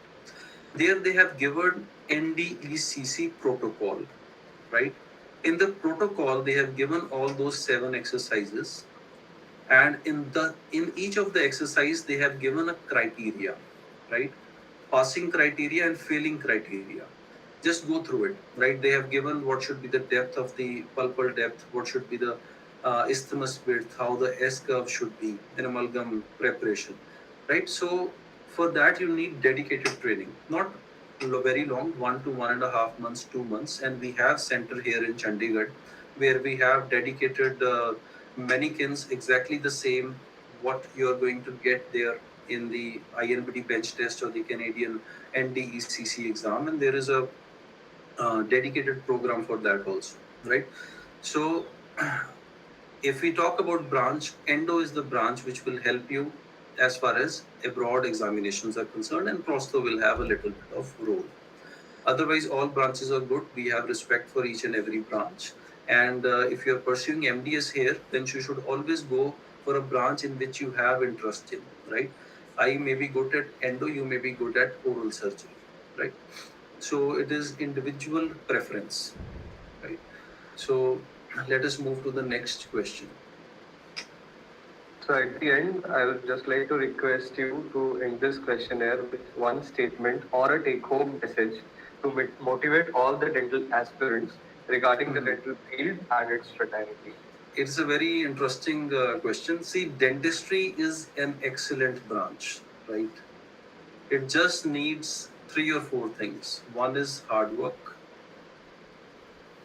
The second one is patience. The third one is focus. The fourth one is determination. And the most important one is self-belief. If you do not believe in yourself, you cannot do anything in your life, right? So when I have done graduation from a good private dental institute, there is a college, BJS, Baba Jaswant Singh Dental College in Ludhiana in Punjab. So when we started preparing for All India exam, right, in 2000, I'm talking about 2008, 2009.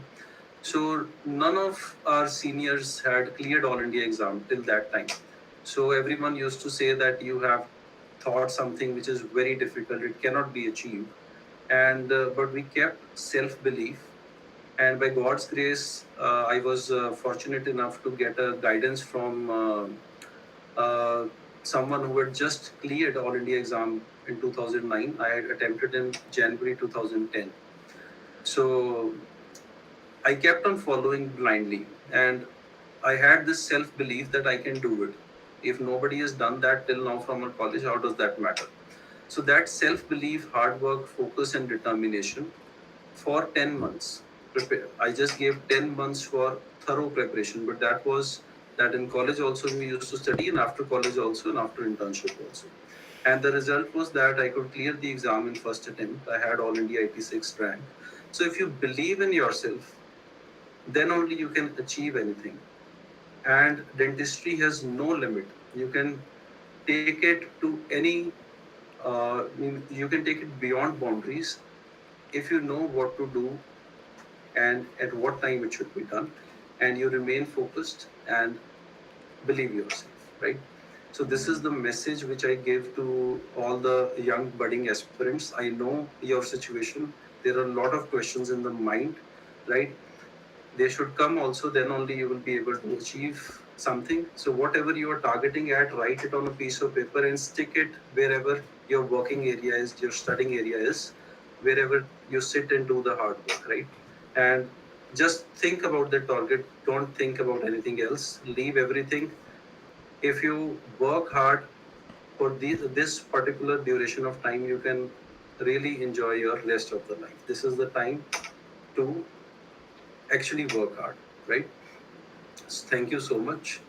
And if still you have any questions, you can let the admin people know. We will try to answer that. Thank you so much, sir.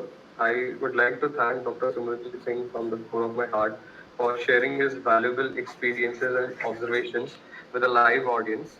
I request the live audience to pitch in their doubts in the YouTube live streaming chat box, as the question a second has already begun now. I would like to request Dr. Aman and Dr. Simranjit to answer the queries visible in the chat box, please. Thank you so much. Thank you, everybody. It was really a nice session. Thank you, Dr. Preetham, and all the students who attended this live session. So, we have noted on certain questions which you have asked in the live chat, and we'll be trying to answer most of those. Okay. So, the first question, I think, when will Army Dental Corp application will be released? That was one question. So, this I already took in my session, that after NEET result, Army provides notification, and I think within few days, I think by 23rd, you will find that on their website. So how to study for MBS DDS, being a second year student, that also explained in brief. Your first focus has to be to do your graduation nicely from good books. Okay, so and along with that, get some guidance. Right? Be guided. That is most important. Otherwise, you'll be wasting time doing and think experimentally. Okay, next is suggestion for good private college. Okay, it is a very subjective thing, so we cannot comment on it. There are many good colleges, right? So that you only have to look for yourself, right? And if you need a help, you can guide for this somewhere. Details on Army Dental Corps. I took a long session on this topic, already covered. If you're interested, you will find this in your recording. MBS versus abroad is again a subjective thing. Anyways, if you have both the options, I still recommend. I think Dr. Simran will be happy to listen to this answer. This is I think abroad is a better option if you have both the options. Okay. Rest again, it is subjective thing. You can do wonders in India also, right? So that is absolutely okay. State-wise government seat list. See, that is declared by every state after All India Counselling, first round of All India Counselling. So that you need to wait for a particular state. Okay, so you can go back to those universities and check for the last year counseling. You will find your answers there. Seats in OBC quota. I just found this question last year. I mean last NEET under All India quota, there were 91 OBC seats out of 353. This came around 25%. Okay, so now this is increased to 27%. You can add 4-5 seats more in this list. Okay, through All India.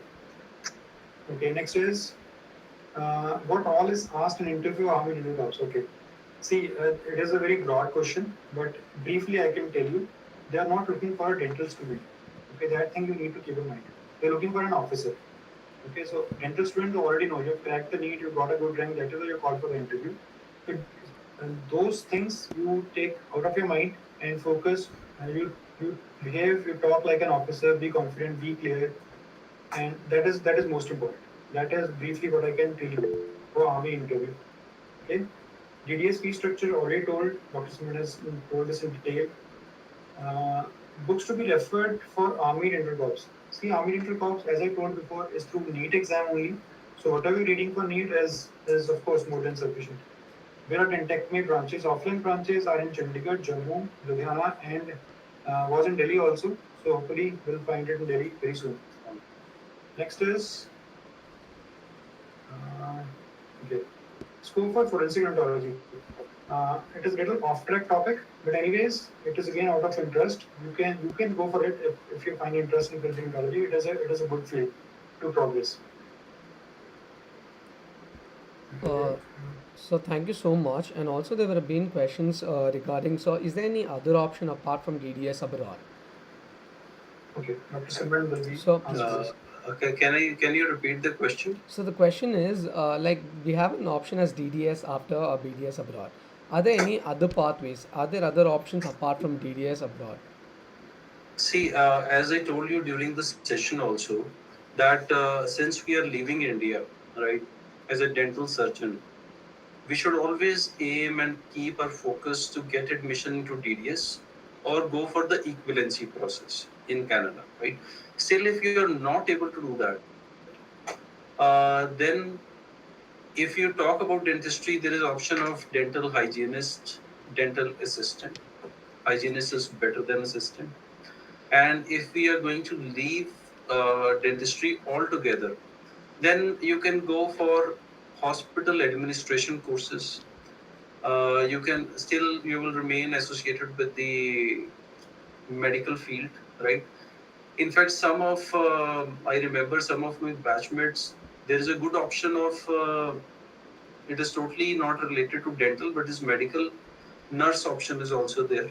So that you can go for a nursing course as well. That is also a good option, both for males and females. Then there is something related to public health also. So the fees also varies. You will have to spend around 20 to 30 lakhs Indian rupees if you're going for a hospital administration or a public health course. But then you get absorbed in certain research activities, or you get absorbed in a hospital setup, in administrative setup. So you can look for that options also, along with the dental option, right? In fact, some of the students, they prefer to get admission into some kind of master's course like MHA or a public health MPH courses that will help them in PR or a green card thing. And side by side, they keep on attempting the exams also. But what they do is they do preparation from here, because once you go there, sometimes we have to do odd jobs also, and along with that we have to study also, and along with that we have to attempt the exams also. So when will you prepare? You will prepare only when you are here in your own country, if you are in that kind of situation, right? I Yes, hope sir. I am Thank you able so to do much, sir. justice to the question. Yes, sir. Thank you so much. You've done like you've answered it thoroughly. There's one more question, sir. So, like to do your masters, let's say we want to do PG or residency in US or Canada, is it compulsory to finish DDS to pursue resident or get into residency or do PG in US or Canada? See, about PG, I will not be able to comment much, right? Because we do not deal with that. And there is a lot of, what I can tell the students is there is a lot of misinformation. There is a lot of controversies around this question, because some say that you have to do DDS and then only you can pursue further post graduation there. And then there are certain exams also, separate exams also, which means you do not have to attempt AFK, you do not have to do DDS. There is a specialty core dental examination. For that, you have to do MDS from here, and then you can attempt that exam and get admission into post graduation. So since we do not deal with that, so it will not be correct for me to give you some authentic information on that, right? So I will not be able to tell much to the students about this particular question. Okay, sir. Thank you so much. So, one more. Yeah, Preetham. Preetham also has a question, sir. Yeah, I have also posted it in the chat box. Can you please talk about dentistry in UK and Germany, and also the books to follow? No. It is altogether different. UK, Germany, Australia, we do not deal with, so we will not be able to talk about that as well. Okay, sir. So let's go ahead, sir. One more question. It's regarding the pay scale. So, let's say, like in Canada, BDS clears the equivalency exam, okay, and there's a person who goes there and does DDS. So, what is the pay difference between these two? Is the pay same, or one is regarded as higher above the other one?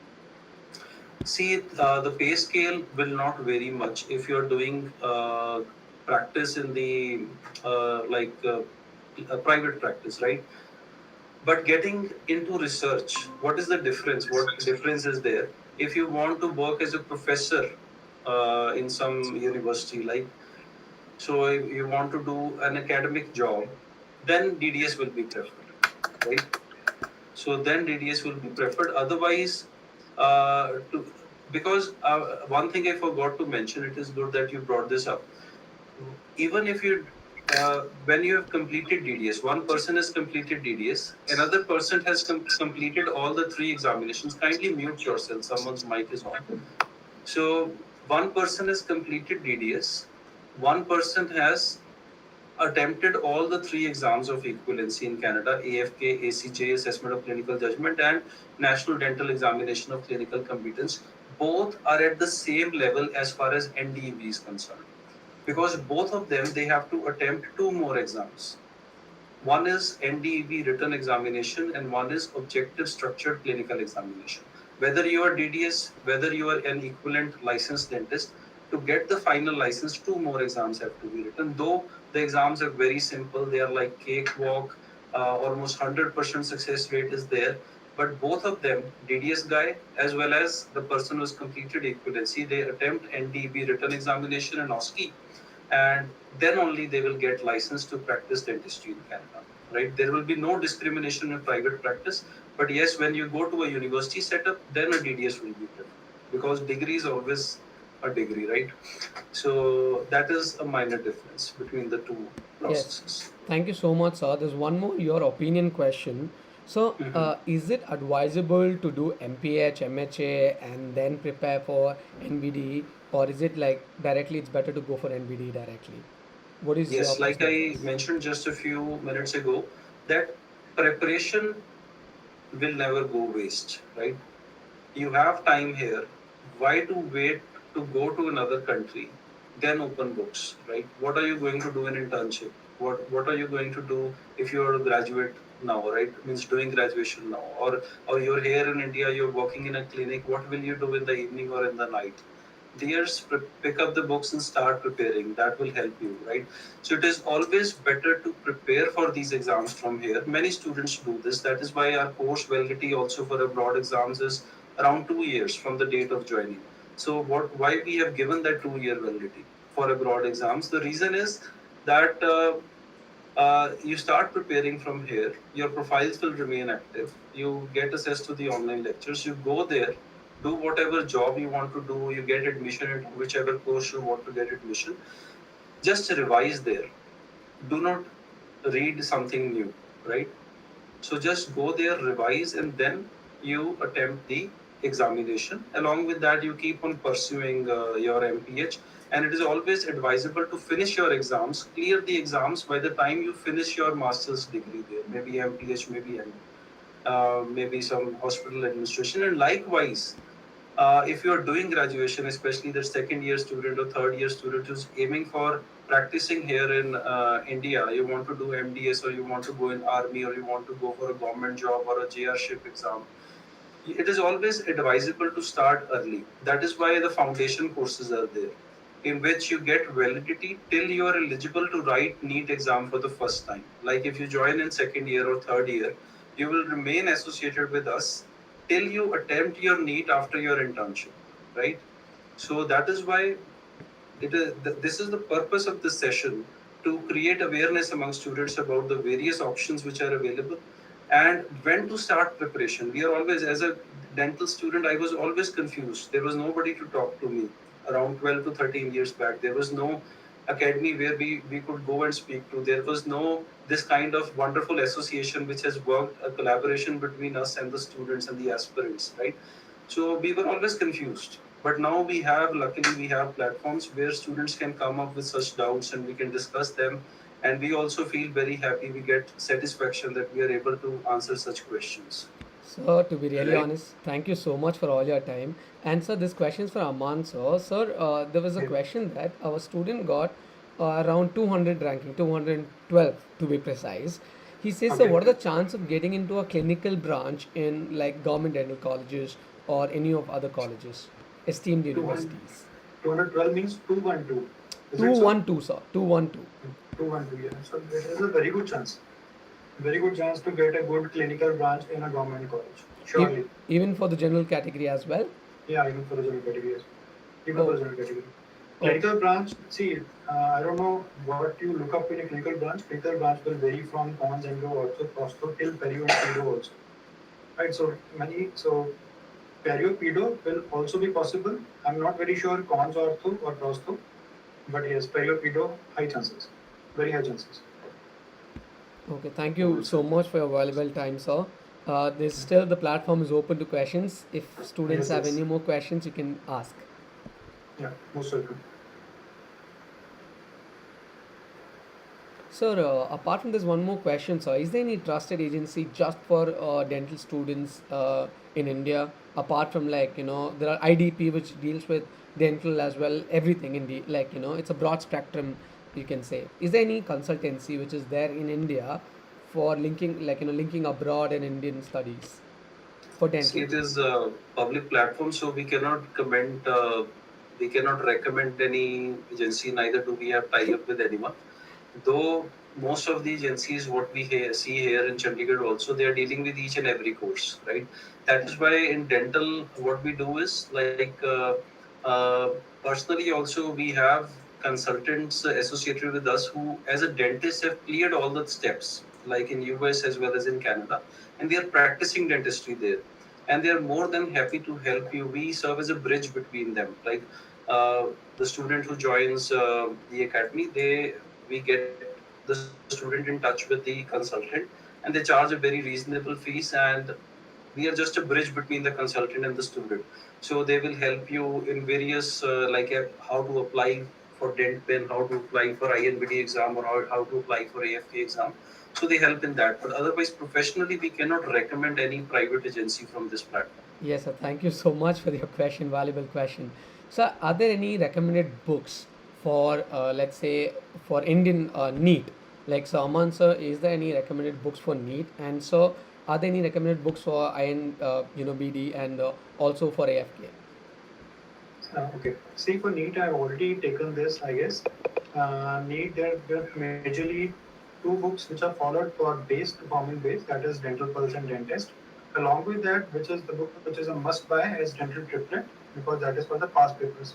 So we need to have base plus past papers to get a good rank. Okay, so both are very important, I think, and that should be enough to get a top rank, top 100 also. Okay, so about abroad, Dr. Simran can tell you. See, for abroad, like for these examinations, definitely there are books. To name few of them, there are dental decks which are followed all over the world. The thing is that you should be having the recent most edition, and you should follow that properly. Then how much theory to read with that? You should always correlate MCQs with theory. Then it is always better. Then you have certain books like First Aid, Mosby. So these are all good books which will help you definitely. Some of them they help you in Indian exams also, in US exams also, and in Canadian exams also. Then they have their specific question banks also, which you should for Canada, like they have NDB. Means that there are certain good question banks also which are available, which you should go through if you want to master the examination. Okay, sir. Thank you so much. So, one more last question for today. Sir, are there any countries across the globe which accept BDS from India?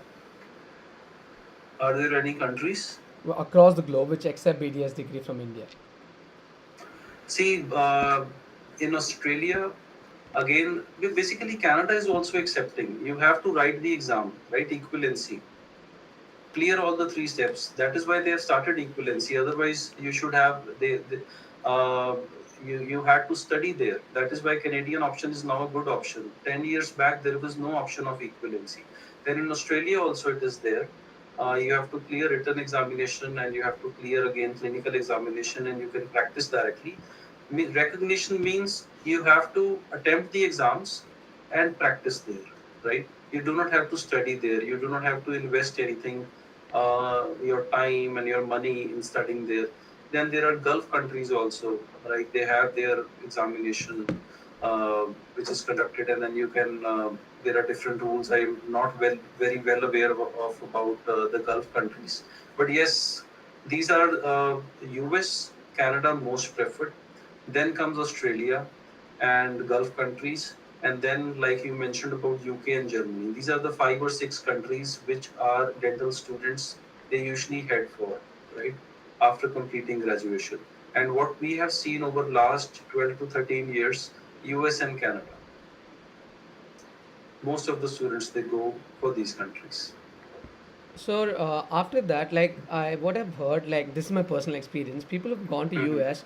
They talk about the visa issues there because it's a lottery based. And so, what are the chances of like having a PR in US and Canada? What are the pros and cons there? Is it easy or is it difficult? Please, sir. Thank you. See, in Canada right now, it is little bit easy, as compared to US, because they have the express entry system, and then it is a point-based system. Depending on what kind of profile you are having, according to that, you will get. US obviously always it has been difficult, but till date, Touchwood, I do not know even a single student personally who has gone to US and has faced this kind of problem. Sooner or later, they do get settled, right? And if you compare both the countries, Canada right now is a little bit easier, right? And someone was asking similar question about this only.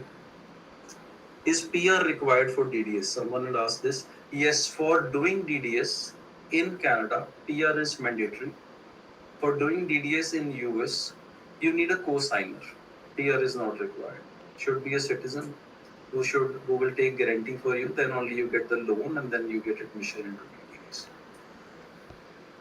Okay, sir. Thank you so much. We have had all the questions, so it was pleasure having you and answering the questions. Please, Preetham, take over. Thank you so much, sir. Thank you so much. Thank you, sir. So, lastly, I should like to thank Dr. Aman and Dr. Simranjeet for taking out the precious time and giving us all guidance and clarity for our career choices. So, thank you once again for gracing this event with your experience and mentorship.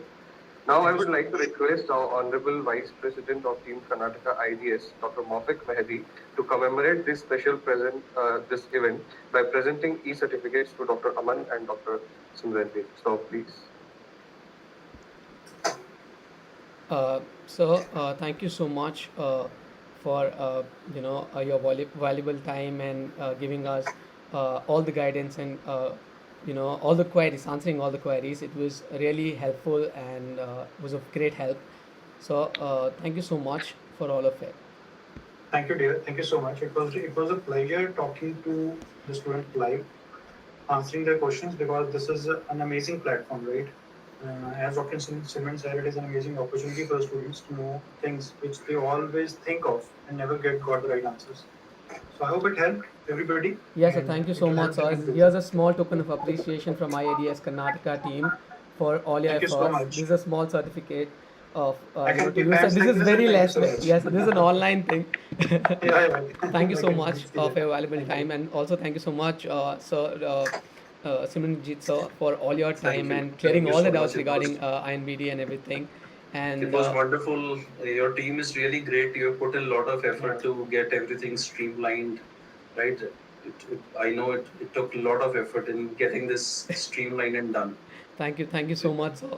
So, and also with the students, I like to add the perks of all the important things we'll have in the IADS. So, students, we have more of webinars, more of events, and all of that.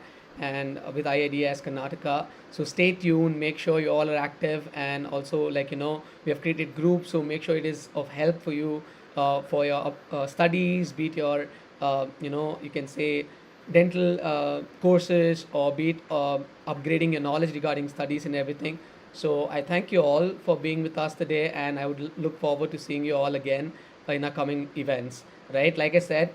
So now we'll be sharing the link on the YouTube channel. So please, use the link to get the EAT certificates. The link will be on for like 15-20 minutes. So make sure you all fill the link, fill the form correctly with your name, because we cannot change once the details are filled, right? So make sure you write your names and everything in detail correctly, so that we can give out the certificates. You'll receive the certificates in a week span of time probably. You will get your certificates, and thank you so much. And so best wishes to all of you for being with us. And the small vote of thanks from our IIDS team. So I pass on to Dr. Komal. Please take over. Thank you. Thank you, Dr. Moffat. Good evening to all. On the behalf of Indian Association of Dental Students, I take this opportunity to propose a vote of thanks to those who have directly and indirectly contributed to the webinar, Counseling Expectations and Roads Less Taken, organized by our organization with association with Dentacme. I deem it a great honor and a privilege to propose a vote of thanks on this memorable occasion to our at outset, I would like to express my gratitude to our esteemed speakers, Dr. Aman Sharma sir and Dr. Simranjan sir, for not only sparing their valuable time, but for us to grace this occasion, but also enlightening us with a commendable talk. Thanks to you all for clearing our doubts and enhancing our knowledge. I'm sure after this interactive session, a lot of us would be able to make a clear decisions and go ahead with our lives. I would also, we are really thankful to our Honorable President, Dr. Surjit Sahani. You really motivated us to give our best. I would like to thank our national IDS team for their enthusiastic support, and a special thanks is a must to the IDS Karnataka team and all the college representatives for their unflinching support and coordination to make this webinar success. Our heartfelt thanks to our participants for their presence. With these warm words and a kind message, we now move to the end of today's seminar. Thank you. Thank you so much, Dr. Komal. Thank you so much. Thank you so Dr. much, Komal. sir. So actually, I saw a message in the group that in the live chat, how to get in touch with Dr. Simranjit sir and Dr. Aman sir. You can write down our numbers here. You can, if it is possible, you can contact. It was in the third slide, sir. It is on the slide, right? So they can have those numbers from there. Okay. I hope Just write it Yeah, down. doctors. Yeah. Yes, sir. So you can get back to us on these numbers. And also, you can just search Dentecme on Google. You will get all the details, right?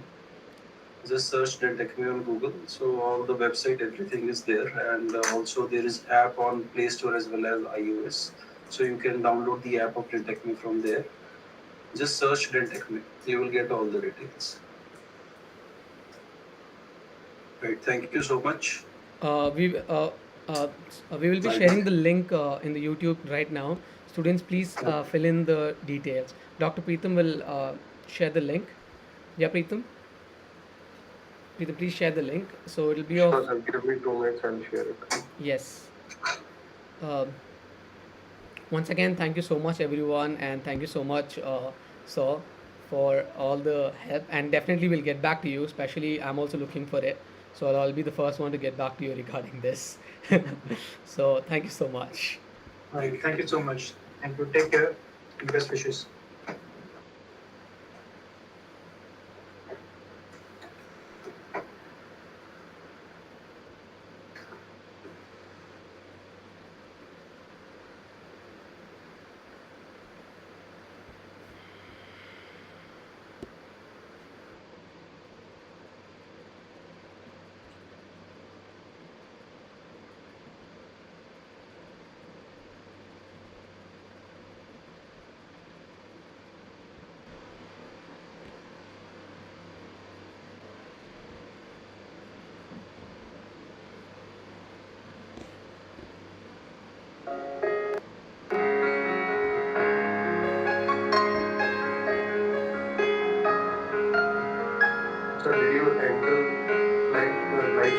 No, I did not. No, it's still on. Still on. Don't worry. I'm still there in here, and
Yeah, Pritham.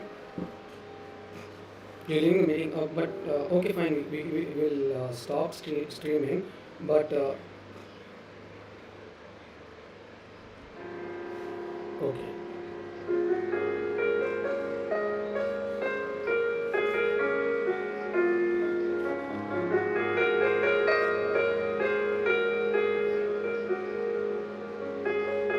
It's 164. Then okay. If it's 164, it's fine then.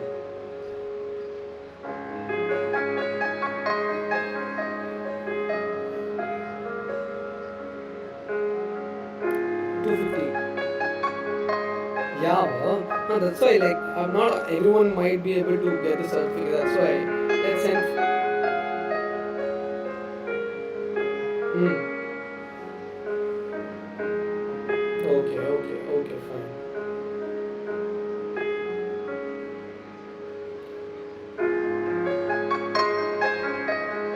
Yes. Yeah, but like this is about because I feel like the many people won't be able to get through. So I thought it's better to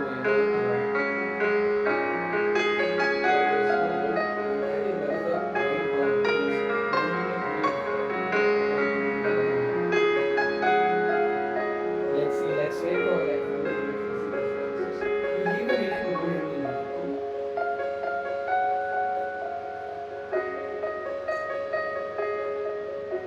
Yeah, check how many responses there.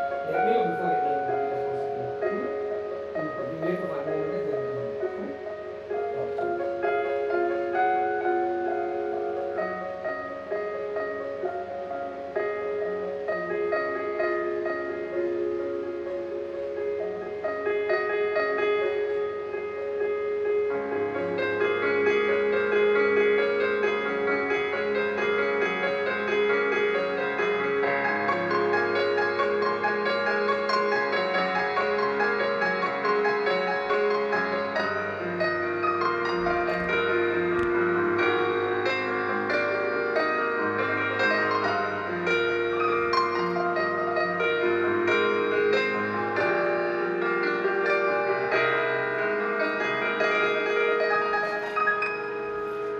Yes.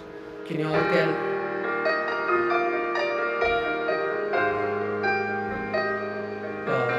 Students, there'll be a link on for.